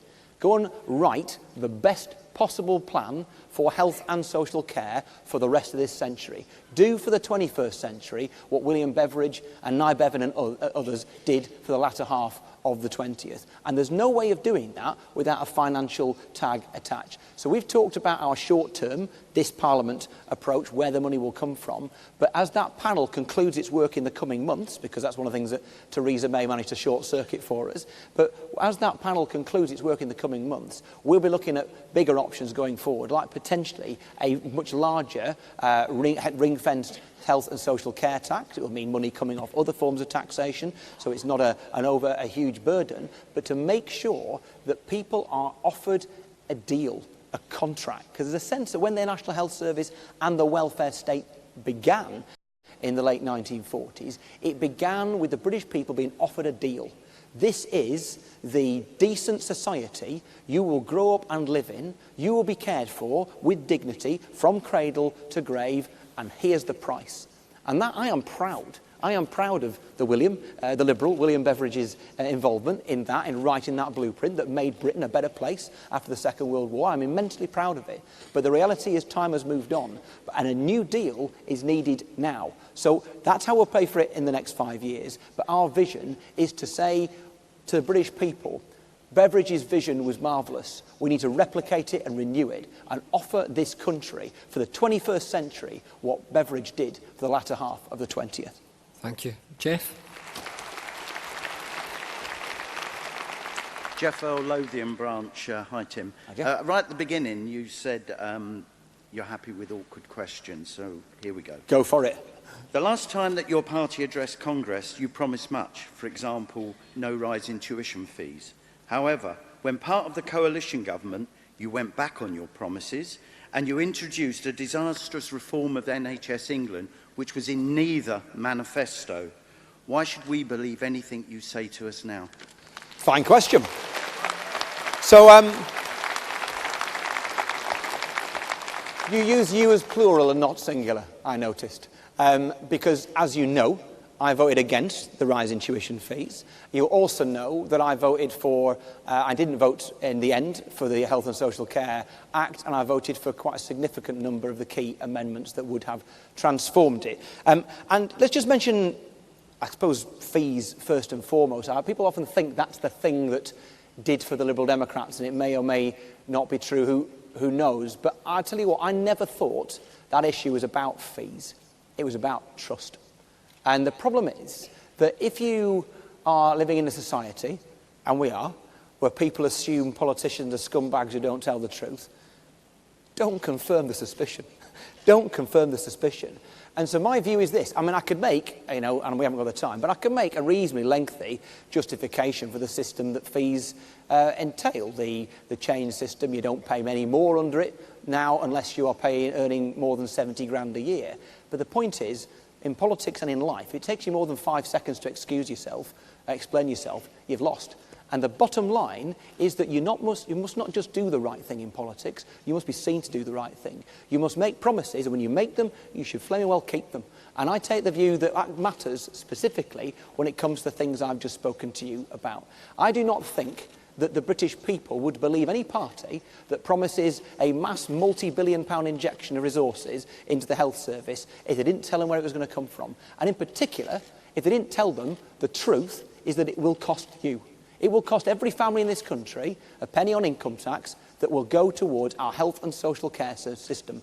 And that's critical. It's one of the reasons I'm so keen that we get this message across, because I want the British people to feel this is not a party saying a cost-free spewing out of populist ideas. This is a party that's really realising that it's time to level with the British people. You want the best health and social care that this country could possibly have. It will cost us. And one party and one party alone is being honest with you. It will cost you and offering you the opportunity to buy into, to get involved in the best contract this country has ever seen.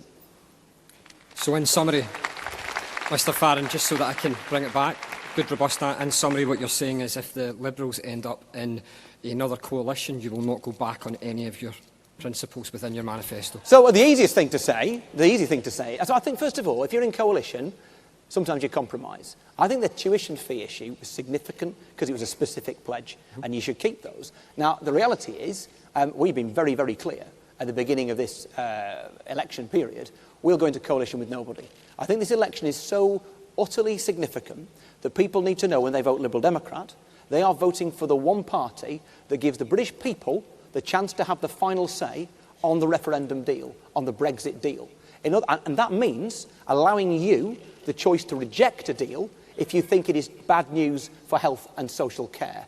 It also means offering you the one chance, the one lifeboat in existence, to vote to remain if that deal is not good enough for you. And if you think, as the 73% of young people in this country think, that leaving on that extreme version of Brexit that Theresa May has offered us is an appalling direction that will damage every part of our social care and health system, if you believe that, we are literally, in the words of Princess Leia, your only hope. Your only hope.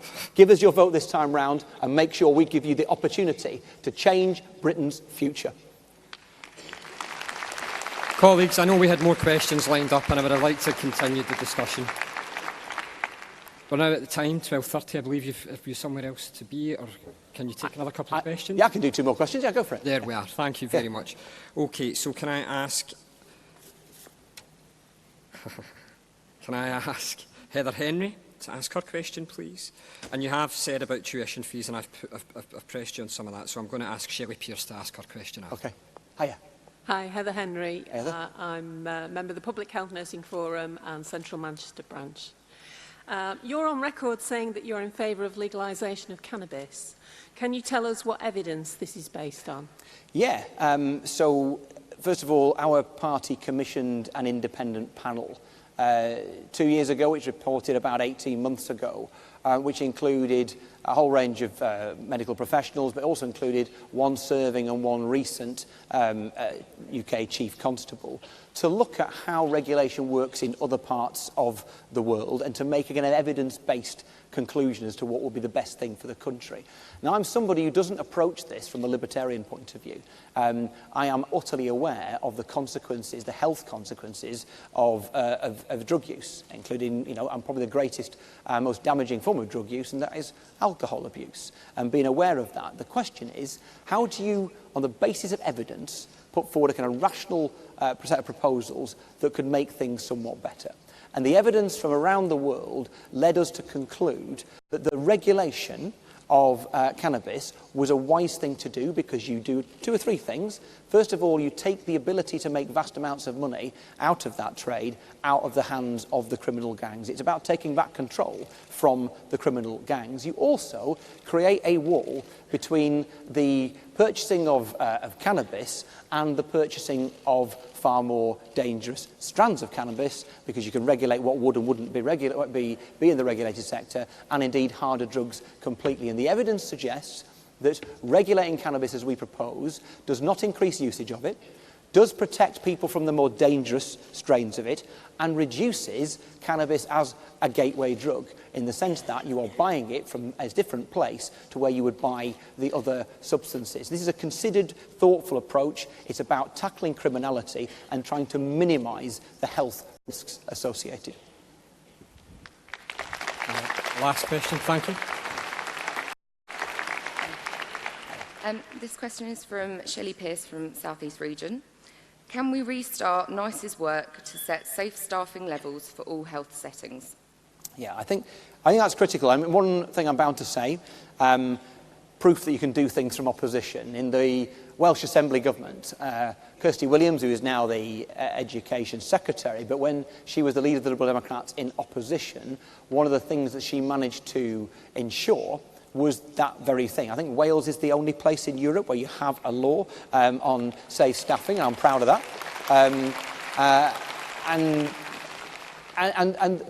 My concern about setting a target now, before the money's there, is you end up setting a target that will just be met. We just talked about the number of nurses leaving the profession, so undoubtedly that is my goal, to do the same as we have in Wales. But let's be honest with ourselves. First and foremost, we need to pay nurses enough to make sure you recruit and retain them, and you need the investment in health and indeed care more generally that I've just set out that we're going to pay for, to mean that you'll bring those people in, and therefore safe staffing levels will be something we can actually achieve in every hospital in this country and not just Wales. That concludes the questions. I'm sorry we didn't get to them all. I am pushed for time. Thank you so much for the time. It's all right. Thanks for yours. Thank you. Can we have a round of applause for genuine Q&A? pleasure. Thanks, guys. Thanks a lot. Thank you.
think we've established that the microphone in here doesn't quite meet the enthusiasm of the local Labour Party. Places like Calder Valley have always decided elections, and activists like you guys are the people that make the difference. So thank you everyone for coming here today, and thank you to the Town Hall for having us here. We've got a really important question over the next few weeks, which is how do you want to be represented locally and how do you want to be represented nationally? Do you want the government that will say strong and stable while presiding over the biggest £400 in British history? Do you want the government that thinks it's strong to introduce the bedroom tax of the week? Because that's not strong, that's a bully. Or do you want sort of a tradition of standing up to that rather than standing by? It's not to say yes. It's not going to be easy, and we're going to need all of your support getting out there and talking to people. We're going to need all of your support getting out and talking to people. But if it was easy, it would have been done already. It's never been easy to make the world a better place, but it's always worth doing. It's always worth getting ourselves excited about that. And that's why I'm really proud to introduce the next Prime Minister of this country.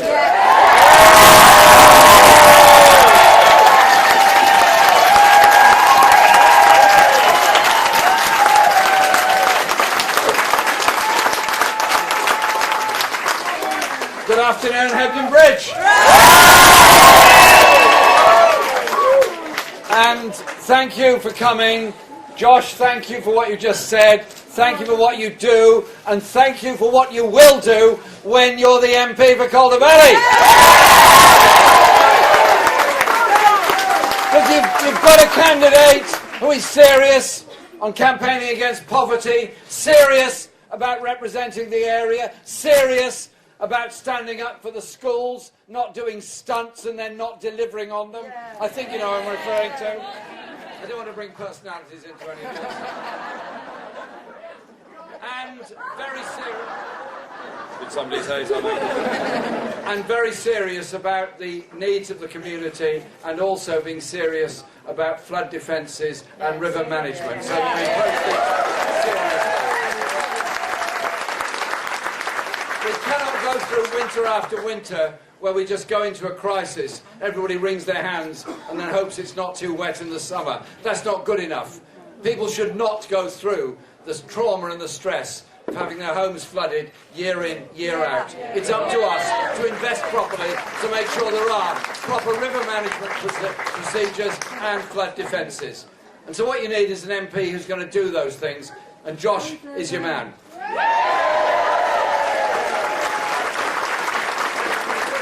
So, this election is a very, very interesting experience because there's two campaigns going on.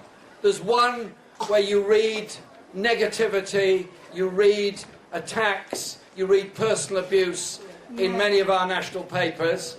And then there's the other campaign, which is the amazing levels of enthusiasm, energy and participation by people from all ages, all walks of life, in our campaign, in our party, because we're serious about the kind of society we all want to live in.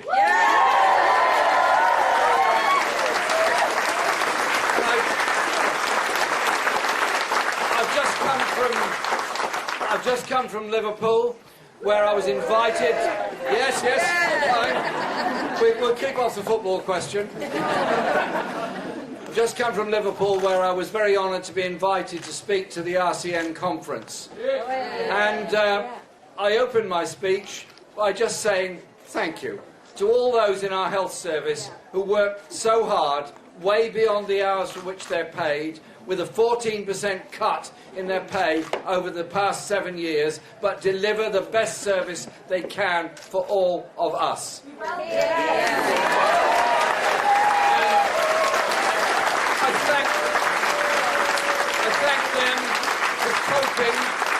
I thank them for coping with the stress they're going through because of the cyber attack, frankly, the criminal highway robbery that's going on against the NHS. And I said the responsibility for that lies, of course, with those that are mounting this attack, but it also lies with a failure of the government to protect our NHS systems or indeed any other systems. You need a government that will intervene, that will support and will protect our National Health Service.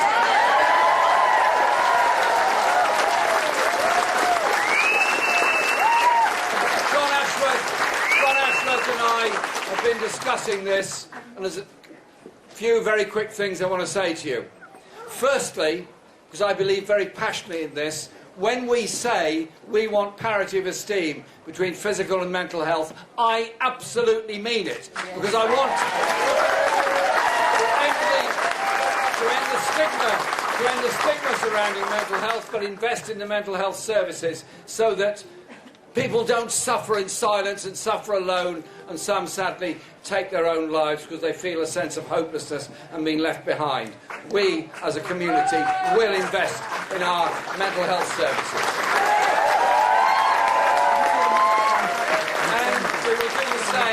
And we will do the same for our social care services, because there are more than 1 million people waiting for social care to be provided for them. That's not right. And if the government can do sweetheart deals for Surrey, well, how about making us all a sweetheart and getting all of us getting the same deal as Surrey? Although I do realise for Tory ministers, Surrey is the hardest word. I know that was pretty awful, but it's the best I could do. The best I can do today. And so our offer is that we will properly fund the NHS and we will ensure that it isn't privatised. £14 billion of contracts.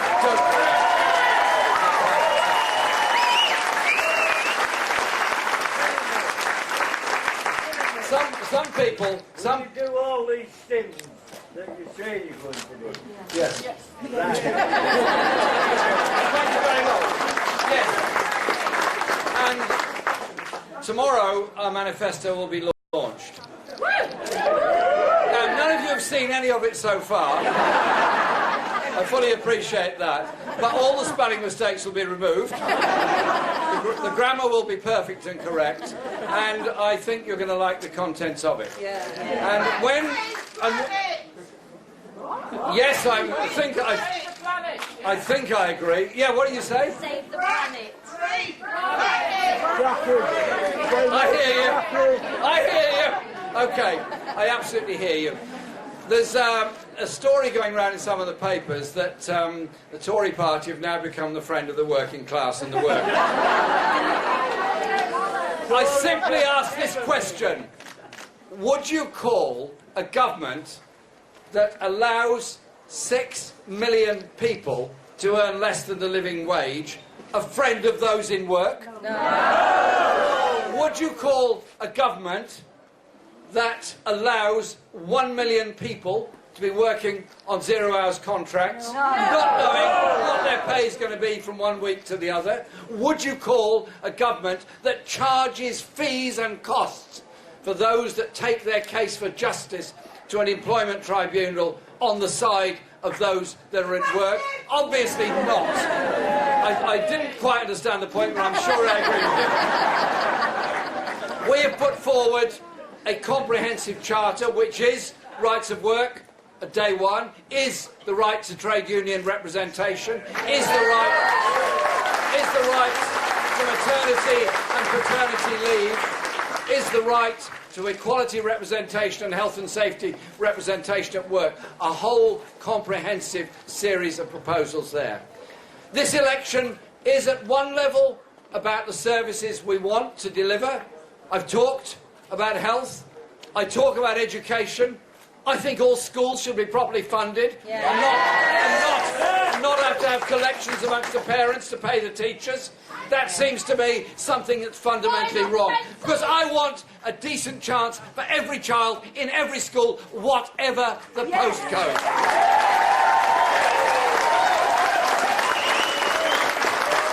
And this election is about how we deal with an economy. Do we spend the next 5 years reducing tax for corporations and the very rich?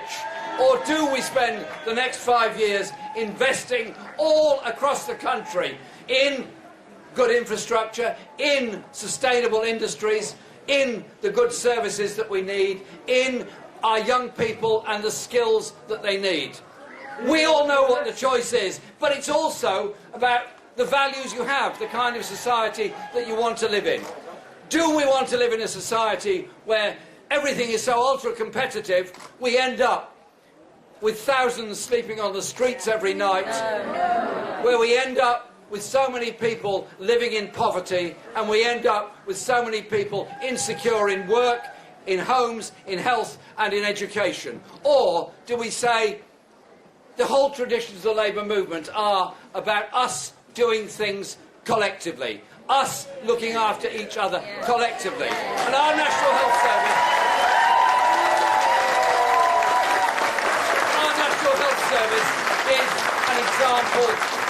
is an example of that. Our attitude towards the natural world and the environment is an example of that. And so when you read the manifesto tomorrow, please take it in and understand all the work that's gone into it and all the ideas that are there and the opportunities it gives to all of us.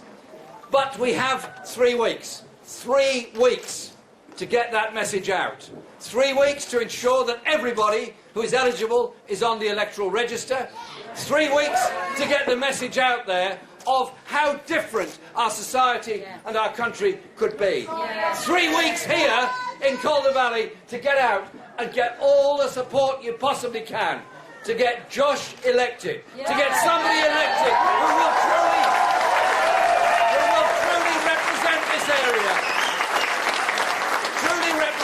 area, and the needs of all of the people. That is the Labour message. And I tell you this, the thousands that are working for us in the party, the thousands that are coming out on the streets, it is a movement for change, a movement that will genuinely create a society and a government that works for the many, not just for the few. That is the Labour way.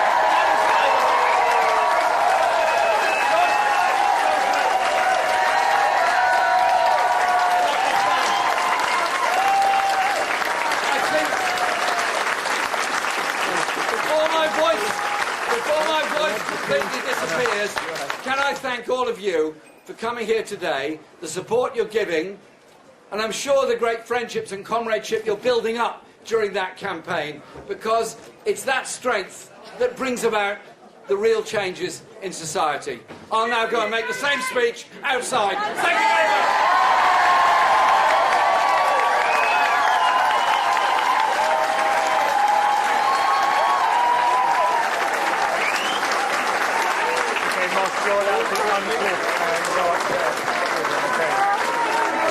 Don't do it live. Just do it on end. Do you need me to say anything? Yeah.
Turned it up to 11.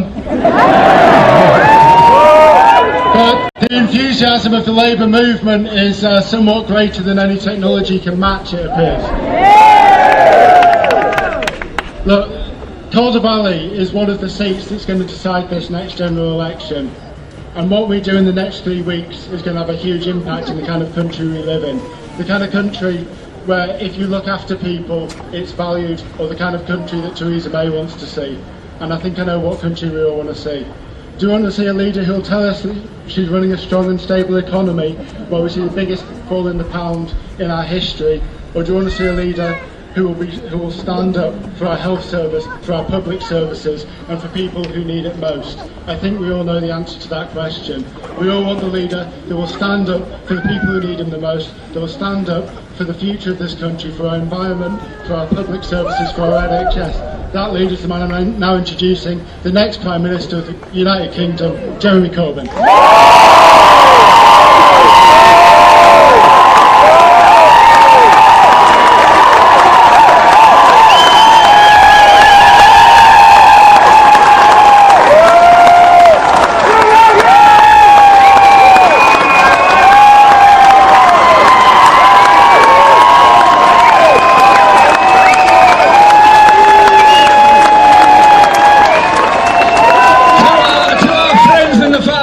Over there, don't walk on the water, take the bridge.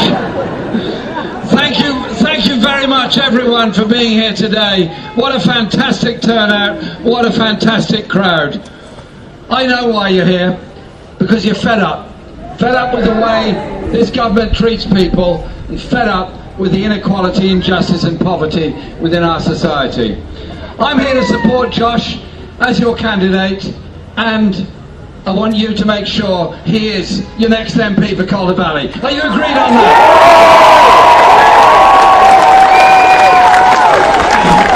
Because in Josh you've got a candidate who is serious about dealing with poverty in our society, who is serious about representing the people of this community, who is serious about forcing the government to invest the money necessary to protect our towns and villages and communities against flooding, because the government has not invested enough on it in the past.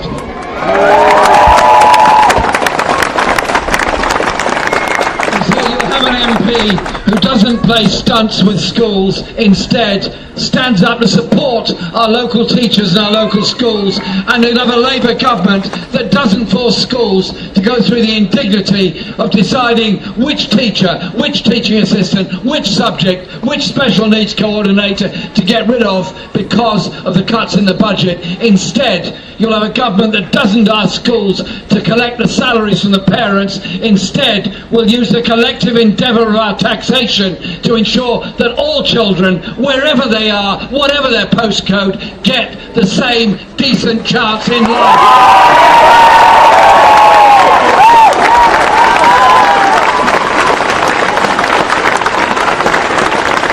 Because it is about the kind of society and kind of world that we want to live in. I've just come from Liverpool, where I was at. You're supposed to cheer at that point. Thank you. I've just come there from the Royal College of Nursing conference, where I was invited to speak to it. And I opened the speech. It wasn't on the script at all. I just said, look folks, I'm here because there's an NHS. You're here because there's an NHS. I just want to say, on behalf of millions of people, thank you to everyone in the NHS that looks after us all the year round, that's coped with this crisis of the cyber attack and coped with so many other crises. And you don't deserve a government that refused to spend the money to protect the very necessary protection of systems which have now led us to be held to ransom by some criminals grabbing hold of our medical records. You need a government that's serious about protecting the health of all of us. And you need a government that isn't presiding over a 14% pay cut over the last 7 years for NHS workers. And so I announced we would lift the pay cap on the public sector. I also announced that we would suspend the sustainability and transformation plans, look at them all afresh and make sure that every part of this country, wherever it is, has an A&E department in reach, that has an NHS that works for it locally.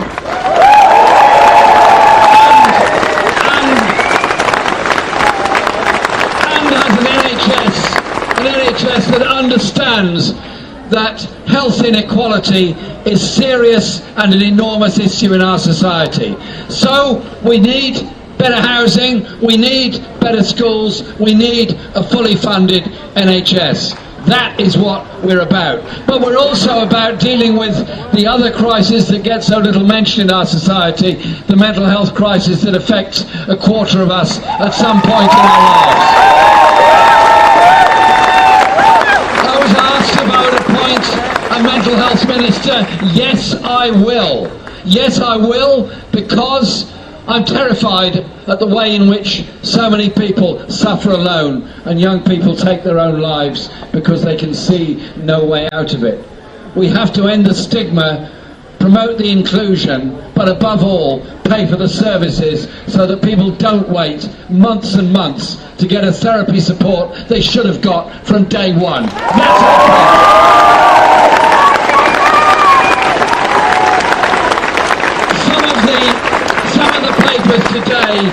Some of the papers today are saying that the Conservative Party leader, who doesn't like to talk about the party she leads, is telling us that they're now the workers' friend. It's a strange notion. The first question I put to the Prime Minister when she became Prime Minister was, will you institute a public inquiry into the events at Orgreave during the miners' strike? I'm still waiting for the answer. I asked her why, if they're so friendly towards every worker in this country, there are 6 million of us earning less than the living wage. There are 1 million on 0 hours contracts. There are people who are denied justice because of the fees and potentially the costs imposed upon them because they take their case to an employment tribunal. Our alternative is a very different one. Full employment rights from day one, an end to 0 hours contracts, an end to discrimination on gender, closing and removing the gender pay gap. Our offer is something very different, but our offer is also about rights at work. The right to be represented by an independent trade union, the right to organise, the right to representation on equality, the right to representation on health and safety. And when a company goes bust, the right to make sure that company is offered to those that have made it wealthy, the right for people to keep their jobs. And beyond that, a government that will invest in the infrastructure and the jobs and the sustainable industries of the future, because that is what we are trying to offer as a Labour Party.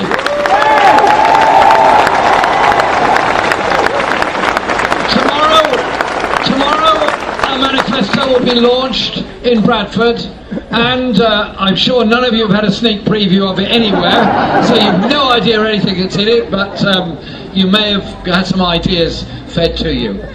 It's the manifesto which will deal with the issues of health, of housing and of education within our society. But it's also a manifesto that values people, that doesn't want so many of our elderly lacking the services they need, but above all, living in isolation and loneliness. So many of our young people racked with debt because they went to college or university, unable to work at the level of their skills because we haven't had the proper investment in sustainable industries for the future and the new technologies. It is about our approach to community and our approach to society. It's also our approach to the environment and to the natural world. We've got to live within the world we live in. We have to protect the planet on which we live.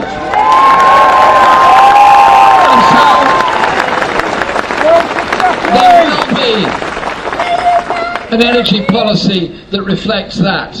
And I tell you this, with our government around the councils of the world, we will be challenging the issue of global warming, of air pollution, of sea pollution and dumping. We will be challenging the issues of human rights and justice around the world. We will be doing everything we can to build that cleaner, fairer, safer society in Britain and use our influence around the world to achieve that. In this constituency, you have the chance to elect Josh as your Labour MP. A Labour MP who will stand up for you, a community that will see better housing, better healthcare and better education, so that our children may benefit in the future from what we invest today. And one of my proudest pledges that we put forward as a party, will be repeated in the manifesto, but has already been made, is this. I want all our children to do well in creating school. Therefore, I want there to be a pupil arts premium, so every child can learn music in school.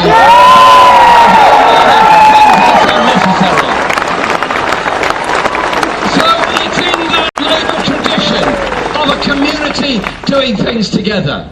And in this election campaign, we've fed lots of negative stuff in much of our broadsheet newspapers and many others.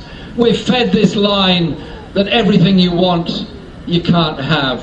Everything is impossible because of the levels of inequality within our society. And yet, on every town and every street in this country, there's something very different going on.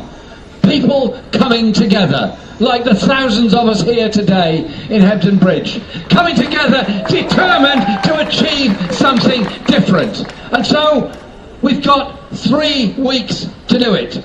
3 weeks to get everyone registered to vote. 3 weeks to get that message out of inspiration to the young and the old and all those in between. As a society together, we can do a lot better than passing by on the other side while there are people homeless, stressed or unemployed. As a society, we can do so much better than that.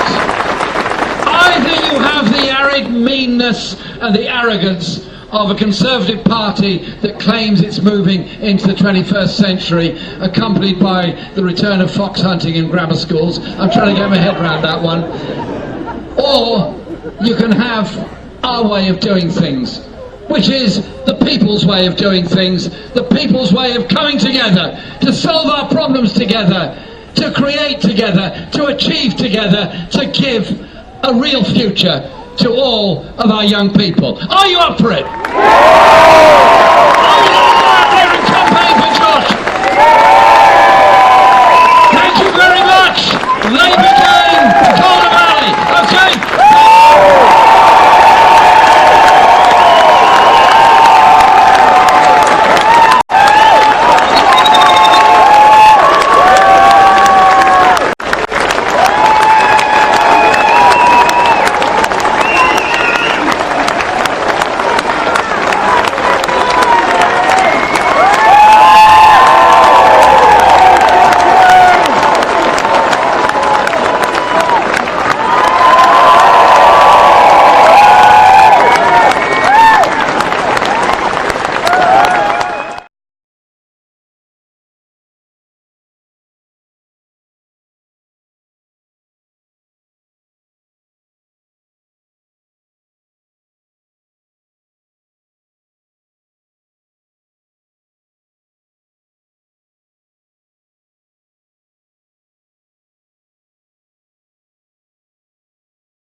nice to see you. Okay, in place already. Isabel. Warsaw North. Fantastic. Thank you for being here. Thanks for what you're doing. I appreciate it very much. Marvellous to be here. Great, now then. So, okay, it's all yours. Your seat here. Right, then I'll sit in it. Is that right? I'm easy. Yeah, great. So great, look, I've been reading up on the situation. Thank you very much for what you do. So am I going to guess that you're all parents of kids at local schools? What sort of ages? Yeah, well, we're parent governors. Okay, yeah. And that's how we got to know each other. Yeah. And our campaign, local campaign, has only been running for a short while, but we're part of a larger national campaign, Yeah. which is trying to raise awareness of stunted health across all stages Yeah. of Yeah. and so we're focusing on local issues for across both country. Yeah. And we're delighted you're taking such an interest. You're welcome. So you, is this the campaign that's got the backing and support of the National Association of Head Teachers and the NUT and so on? So we're looking at those figures around our neck of the woods and across the country as well.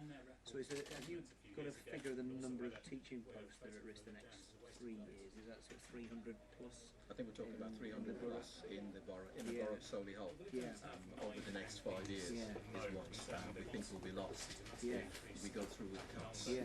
And I think the thing I saw, there was a piece in the Times last week, perhaps you've seen, which was more in media, that said that 2 in 3 schools were planning to lose at least one teacher basically by the end of term, so in the next 6 weeks or so.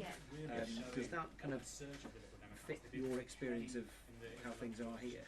Yeah, I think there's a lot of PAs being spread a lot more thinly, we're losing and then we're not recruiting in their place. There's a lot of senior leadership going back into it. Yeah, yeah. And obviously there's a problem with staff retention and recruitment as well. And we want our schools to have lots of experienced teachers in them as well as new teachers. We need a good balance of everyone.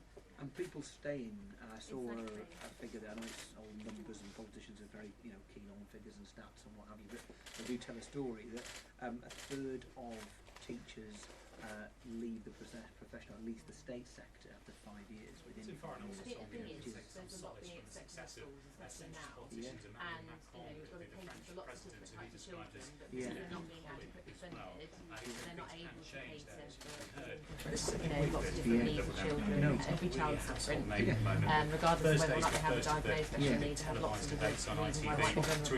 And the presence of a teaching assistant in the classroom is critical. So I can think of going back to 40 years when I was starting at primary school, we'd be in a situation where you'd have 30 in a class and there'd be one teacher and no assistant, but also in a time when, frankly, you didn't have integrated education. Whether one thinks that's right or wrong, I think integration is right, what it's worth, but you need to step up with resources when you do that, and that means having at least 2 bodies in the classroom. And as you say, it doesn't necessarily need to be a person who's got statement of needs, but somebody who always have a bit of additional support at one point or another, and that's the worry. So if your figure is 300 plus teaching posts, of course it could be 500 plus teaching assistants, couldn't it? All And about, I think that's where we're going to see a real pinch, is that although we might lose teachers in that if they leave they don't get replaced, and then somebody who was looking at, say, maybe safeguarding or social needs, they have to go back into the classroom, they can't do their job to the full effect that they were doing it. And then there's other things like extracurricular activities, special provision, special sports provision, those Buying new equipment, IT equipment in particular. And the maintenance as well, building maintenance costs, lots of the school buildings. Schools are crumbling around here, And I think there's been a particular problem in Solihull because we are in the lower quartile of funding for schools per pupil. And so what we're trying to do is to try and get fairer funding for Solihull in particular, because we get much lower funding per pupil than you do in Birmingham, for example. So the funding formula changes, they presumably help a little bit. They ameliorate the damage. Obviously, we support children from disadvantaged backgrounds getting more funding, and we're not opposed to that. But the overall budget for schools needs to be increased. If there's not enough there in the first place, that's right. It doesn't matter if you try and redistribute it. I mean, the area I know the best, which is mine in Cumbria, we're facing the 23 million cut, and it would have been 27 million without the funding formula. And our view, by the way, is that if you're going to do the change of funding formula, then you need to put extra money into the system, about $1.25 billion, to make sure nobody loses. You need to do that at the beginning, and if you're going to recalibrate, then, you know, because the reality of those who will lose out would be the ones in the poorer areas, and you don't need to make that happen. But I went to talk to Nick Gibb, Schools Minister, about 2 months ago, and he immediately thought I was going to complain about the funding formula, and I think it's a bit of a red herring. As you say, it's the actual global amount of money going into schools, and I guess there's also kind of there's a kind of unfairness to whoever gets Ofsted first as these positions begin to be lost, because you know you're going to lose safeguarding people, or at least they're going to be diluted so they can't actually have their eye on the ball and the teaching all the time, and that kind of means that those who are hit or Ofsteded before anybody else after these cuts happen are going to be in a very negative position, and it might end up, you know, reinforcing the problem those schools have. There's a randomness to it all, and Ofsted will no doubt recalibrate 2, 3, 4 years into the cuts that have happened. But those who have done first will be massively disadvantaged. But apart from Ofsted, we think that all children should have access to broad curriculum, and that just cannot be achieved if we don't fund our schools. We've heard reports that secondary schools having to narrow the range of subjects they can offer. No shame and it doesn't serve anyone in society well. So it's not just about Ofsted and results, it's about a bigger picture about how we build a fair society where there's real responsibility. And a lot of learning instilled earlier on. So my youngest just finished his SATs last week, and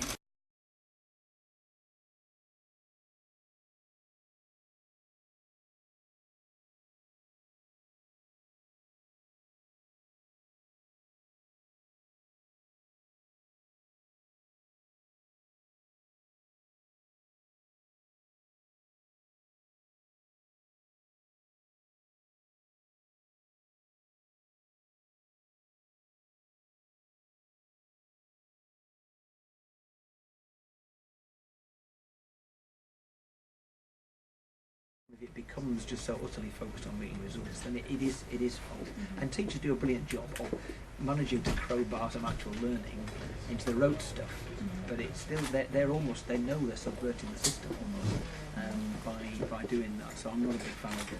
I mean, examinations, okay, it's part of life, but I think there's a negativity about the rigidity of SAT.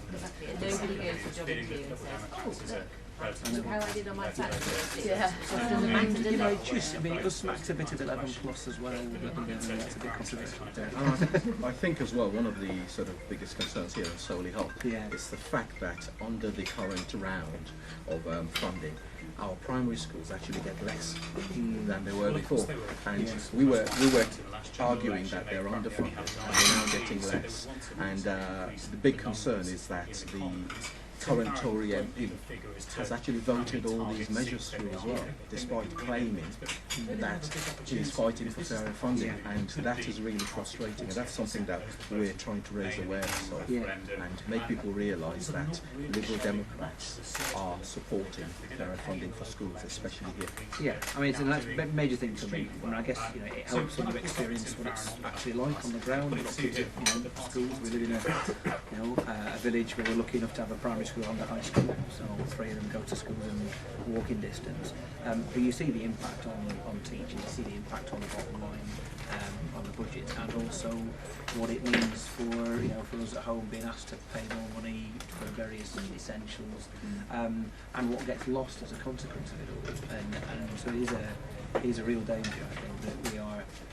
We're facing a serious amount of pressure.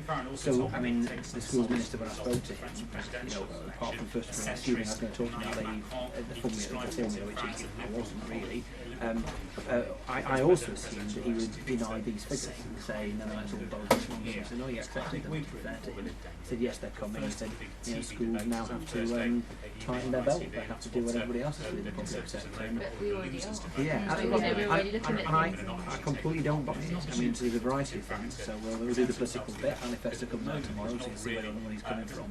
But we put 7 billion into schools, and that's about undoing the 3 billion cuts. It's also about putting in money to FE colleges to make sure that academic education post 16 is profitable. But it's also what we said earlier on about making sure that you higher up the baseline for the formula so that the losers aren't losers. And that's where about 1.25 billion of that will come from. And you've got to say then where it comes from, because nobody believes politicians who make promises with just very numbers. So that is the plan. But I really fear what's going to happen is that we've spent 25 years with not everything in the garden being rosy, but schools being, broadly speaking, adequately funded, and we're about to go into a pretty bleak place. You talk about capital and about the state of the buildings, but in terms of just having enough money to adequately run a school, have enough staff, and then what that means for people just thinking this is too stressful, I'll leave the profession and what have you. So how many? So you're from 3 different schools, is that right? Yeah. Primaries or combination? They're all primary. But I'm also a governor at It's really interesting. Yeah. A couple of miles in one day, but of course the party leaders. And how's that? Because the higher need funding, which has changed in the last 2 or 3 years. How's that had an impact here? Has that changed? Well, I mean, the school where I'm a governor, I'm not on the finance committee. No, I don't think you know all the audience. But I do know that we have been very careful looking on our finances because we are really good at managing the budget and make a lot of savings. Our building isn't fit for purpose. We were hoping to get a rebuild. That's not likely to happen now. And here in Solihull, where they lost out massively actually to the Conservatives in the last general election. Yeah, we were in, we did have some reserves. They've also launched 2 that policies we today. could You mentioned that. but we're going to have to dig into it now, and the chancellor is going to be gone for the next 3 years. We won't have any money to fall back on in emergencies, which we need. You can only do it once, don't you? We need to be able to buy equipment if we get a new child. We don't have equipment to have that child. Does one of the issues that we're talking about integration and about special schools, and one of the benefits of having special schools is you've got a hub then to allow to support mainstream schools, a hub of expertise. Then does that happen here? It all depends on what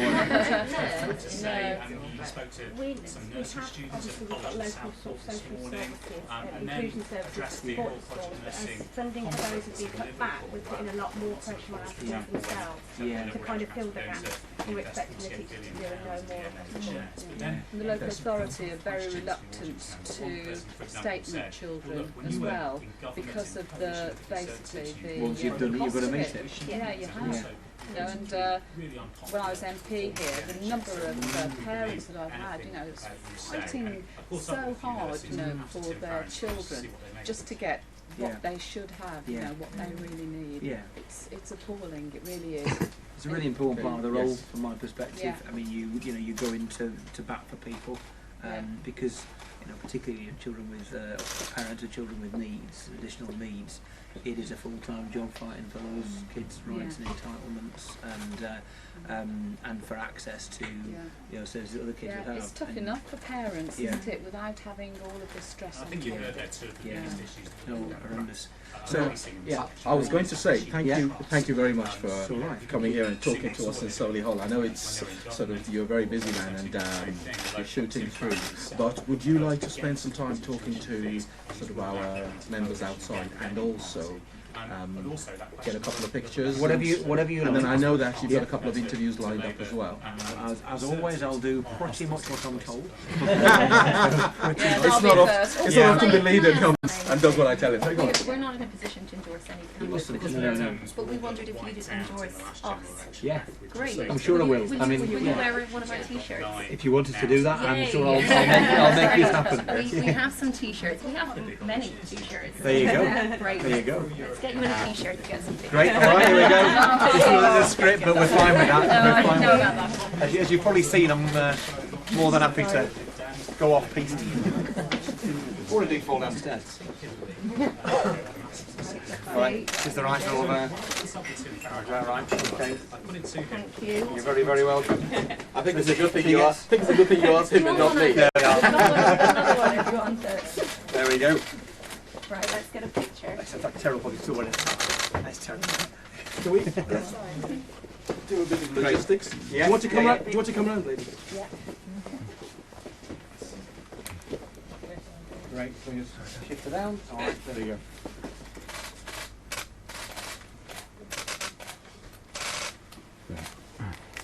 Tim Farron also, Tom, really takes solace from the success of Emmanuel Macron, the youth. This was this commentary. Just shift it. No, I don't. It's a Liberal colleague who's won over in France. This is quite a big week for the Liberal Democrat leader. The first of the televised debates on Thursday. The debate that actually. Thank you. I'm getting nervous. Yes, I know. Thank you. Thank you very much. Thank you. Yeah, really do appreciate coming here and taking some of your time out as well and speaking to us. I think you might need to put your jacket. I think I probably ought to. I've probably said this off for the. Am I doing something to go to score? So don't take a risk of me taking it off. I feel like I'm undoing one. Thank you. Right, we will take this back with us. Daniel, can I give you a one free? Thanks very much. We'll wear it later. I'm probably going to go for a run when I'm in Bath, so perhaps I could wear it when I go jogging around the walls. So there you go. Thank you very much. Yeah, no, look, I'm really grateful. Thanks ever so much for your time. I appreciate it and what you're doing here as well. Thanks a lot. Take care. Thanks for having us. In and out. See you soon. Come back. Cheers. Bye-bye. Thanks. No? Cheers, guys. Bye-bye. Thanks. Great. Bye-bye.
hello. I'd like to welcome everybody today to Leeds North West constituency. We've got a very special guest here today.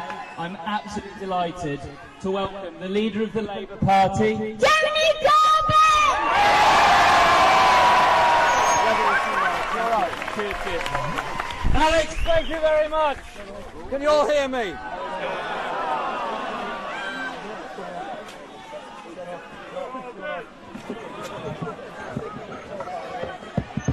Hello, how's that better?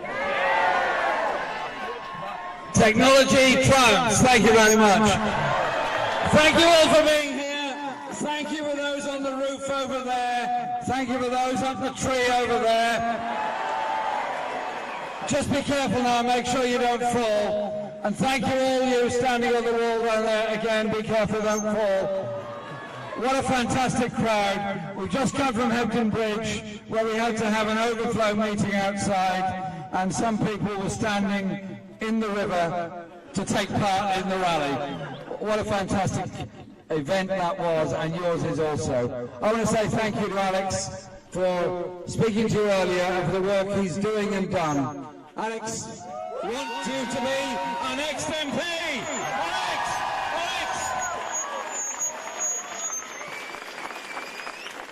You've got to vote for this man to represent your community, this man who's serious about dealing with the housing crisis that we face across this country, and is very serious about sustainability and environmental issues, and he will bring that skill to Parliament, that skill to help us build the inclusive society that we want. And to win this election, we've got to get out there and do a great deal of campaigning work. And before I say a few things about policies, only put your hand up now if you are registered to vote. Who's registered? The problem with doing it that way round is I can't see the hand didn't go up. But very seriously, voter registration closes on the 22nd. There were, at the start of this election, a very large number of people, several million, mainly young people. I didn't understand any of that. I didn't really understand any of that, but hi, how you doing? Nice to see you. I'm sure things are all well. So, if you're not registered, get registered. If you know somebody isn't registered, get them registered. Listen, our ancestors laid down their lives that we might have the right to vote, that we might build a democracy, that women might get the right to vote. They won those things. And it's up to us to use the power of the ballot box to change our society. That is what this election is about. This morning I was in Liverpool. I was speaking to the RCN conference, a conference of health workers. And what I said to them first was, quite simply, these two words: thank you for what you do for all of us every year in our National Health Service. Thank you for coping with the crisis of the cyber attack on our NHS, where criminals are basically holding us all to ransom in order to get money for themselves and damaging the health care of all of us. Thank you. Yes, that's the right response. Thank you. And then the other issues. NHS workers have had 7 years of frozen pay or pay cuts, effectively a 14% pay cut over 7 years. We will end the pay cap and allow them to be properly paid.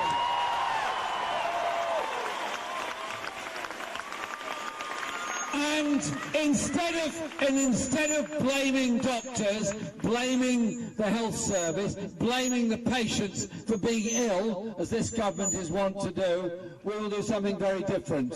We will ensure that our hospitals are properly funded, that the sustainability and transformation plans will be halted so we can look at the needs of healthcare all across the country. But our hospitals are under strain for many reasons. They're under strain because of the shortage of social care places. They're under strain because of the shortage of mental health nurses and the support for those going through a crisis. They're under strain for all the inequalities in our society, of stress, of bad housing, of insecure employment. And we need a Labour government that will bring in efficient microphones. And I promise we will achieve it.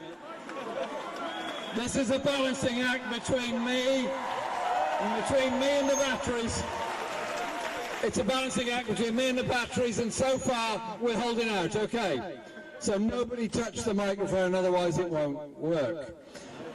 And so on our NHS, yes, it is about funding, but it's also about understanding that principle of what the NHS is. Those with vision in the harshness of the 19th century and the Depression later in the 20th century, they had a vision that healthcare would be free at the point of use as a human right. We will maintain that. We will maintain that principle. Maintain that principle.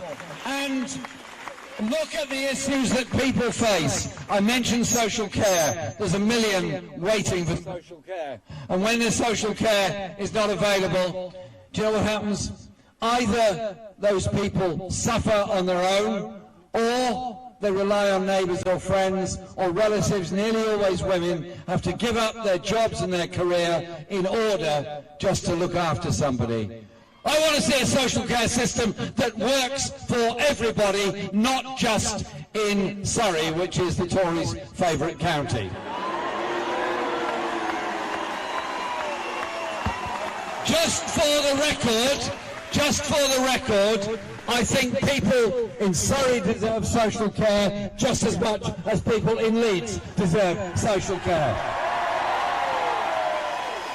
There is also a mental health crisis facing this country. A quarter of us in our lifetime will go through some very difficult and very dark places. Too many young people frightened of the stigma, lack of support, suffer in silence, suffer alone, and sadly some of them have even taken their own lives as a result of it. So the stress that people go through, the I. Daniel Blake generation that they go through, the problems people go through, yes, we need to properly fund our mental health services. Yes, there will be a minister dedicated towards mental health. But we also need, as a people, as a community, and as a society, to stand up against the stigma and have real parity of esteem between physical and mental health.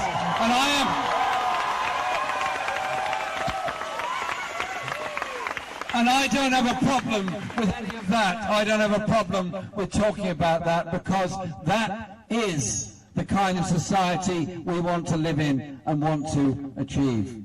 And so I said thank you to the RCN and thank you to all health workers.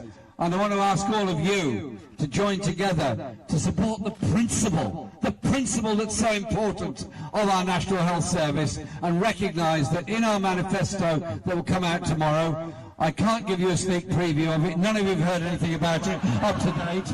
You've heard a few leaks, I'm sure, but ignore all that. You'll get the real McCoy tomorrow morning.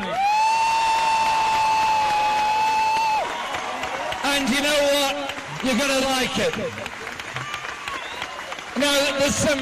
I tend not to get involved in repartee with others in politics. I find it's really actually often very counterproductive. But I did hear something this morning that the party to which the Prime Minister belongs, who has such great difficulty in remembering its name, it's called the Conservative Party. Very good, yes. Very good, that's the right response. Thank you very much. Apparently are now the workers' friends. They're the friends of the working class of this country.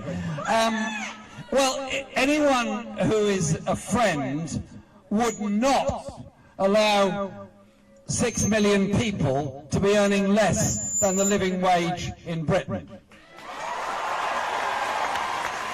Anyone who's a real friend would not leave 1 million people on 0 hours contracts, not knowing what work they're going to get, what their money's going to be this week, how they're going to pay the rent, how they're going to feed their children, not knowing.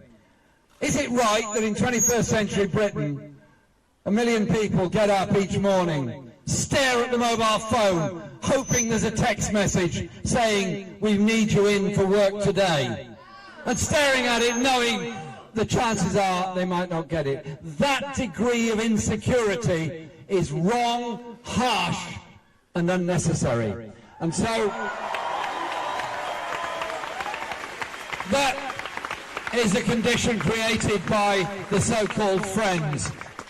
And then those that have an injustice done to them and seek retribution and seek justice by going to the employment tribunal are now told they've got to pay the fees, and they may even have to pay the costs if the decision goes against them. We will abolish tribunal fees straight away. And in the 20 points that we set out on workers' rights, which the brilliant Becky Long-Bailey set out on May the 1st, we will guarantee a living wage of £10 an hour for all. We will guarantee trade union rights of all at work and representation of all at work from day one, and guarantee those rights. And we're looking beyond that, about training, about education, and about the quality of work that we do. And there are huge issues facing us in this election. It's a question of how you value things or if you don't. I believe that every child, wherever they're born, whoever their parents are, deserves the best in education. But I also believe that education should not be decided by effectively a postcode lottery.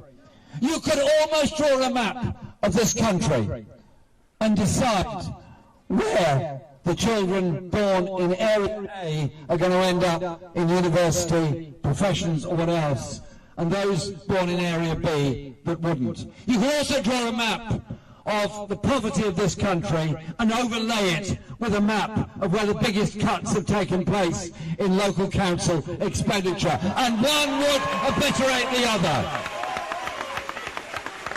It's the systemic underfunding of the needs of the poorest in the poorest areas that is the feature of both the coalition government and of this Tory government.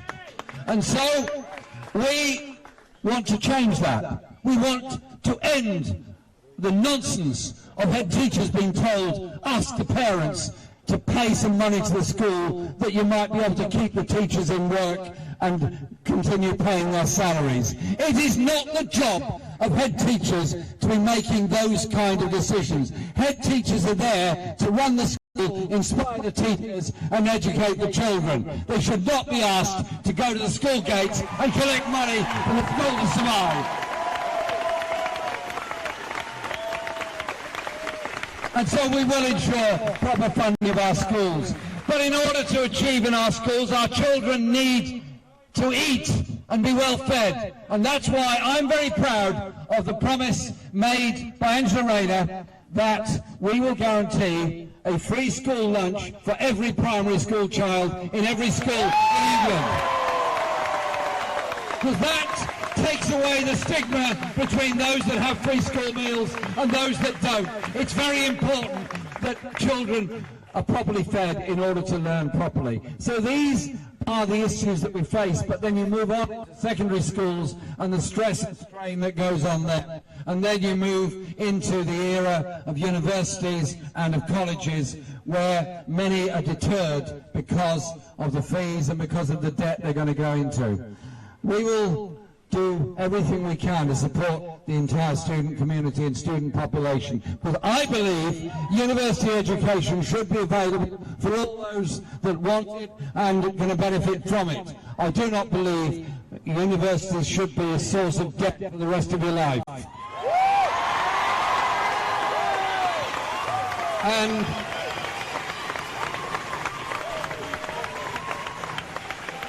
it's about the values that we bring. It's about the values that we bring to people and life in society. There is a housing crisis in Britain at the present time. That housing crisis, the most extreme symptom of it, are the thousands of people sleeping on the streets of our cities every night. Every one of those people has a life, has a story, has various tragedies and things that have happened to them. But somewhere along the line, our society has become so hardened that we tolerate the idea that there are homeless on the streets of Britain in the 21st century. I don't, and I won't.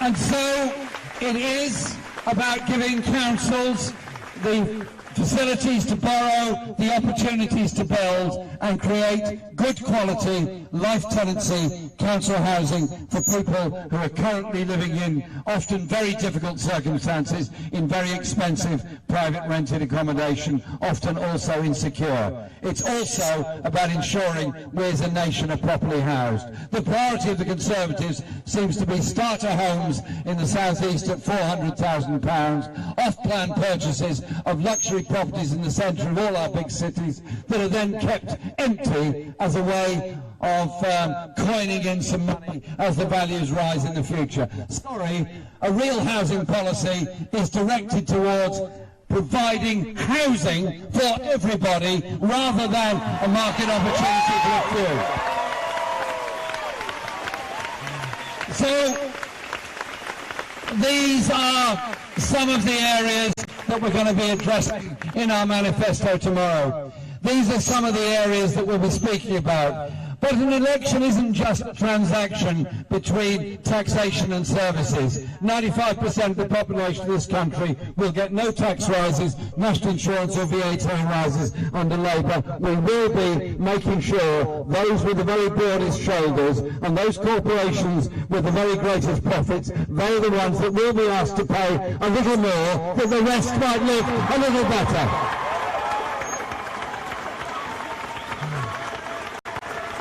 But it's also about our attitudes towards our environment, our attitudes towards each other, our attitudes towards the rest of the world. I'm very proud to lead the Labour Party. I'm very proud that the Labour Party was founded by people with that vision of a society that included all, that gave the same quality of opportunity for all. I am very proud of the achievements of the National Health Service, of the Welfare State, of the Human Rights Act, of the Equalities Act, of the fundamental decencies that we have in society.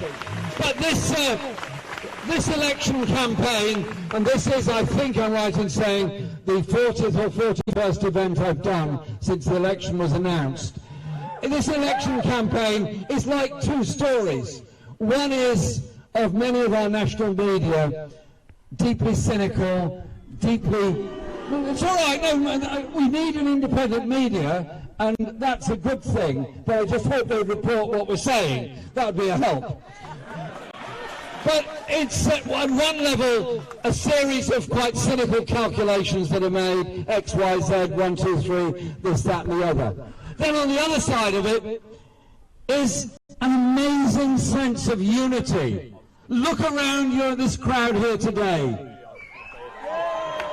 We're young, we're old, we've got issues, we've got problems, we are strong together. We represent all communities, we represent all faiths, we represent that common human decency of the kind of world we all want to live in.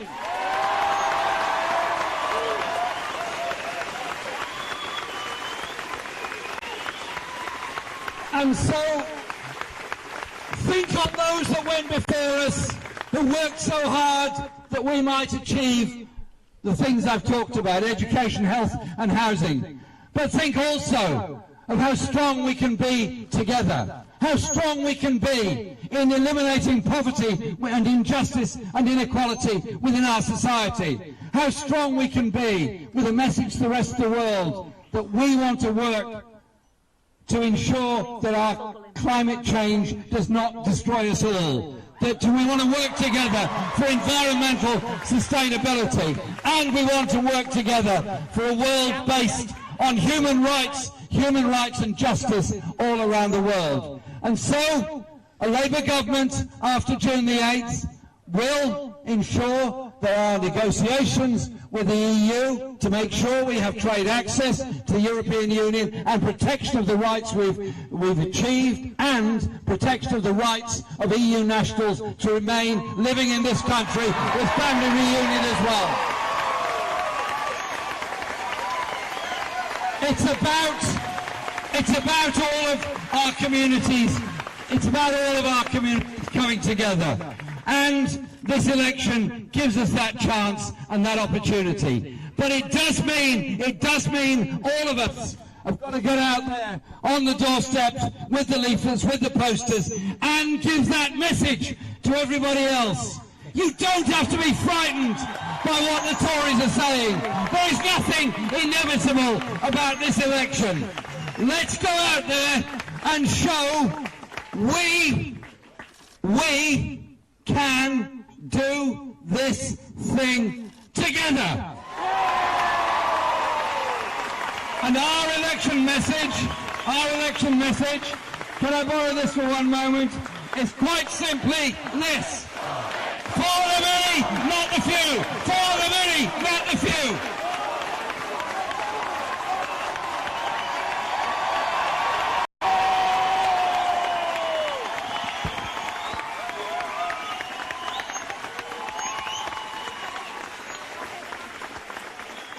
Can I say with that, I'm sorry we couldn't all get into the hall, it wasn't big enough. I'm sorry we couldn't all get in the car park, it wasn't big enough. I thank the cooperation we've received from local residents here, from the police and many others to ensure that we can have this fantastic rally here today on the streets. So Alex, please. So, we elect Alex as our MP. We win the election for everybody, for those in need, for the children, for the generations to come, and we win this election to show communities united do win, communities united do achieve things. Go for it! Thank you very much!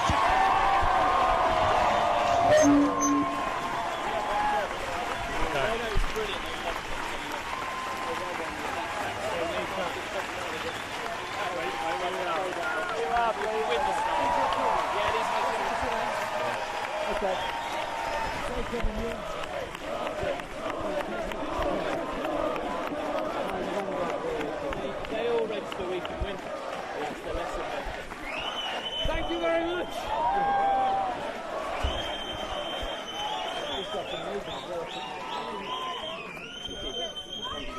Yeah, I'm fine. What great crowd, well done. Okay. That way.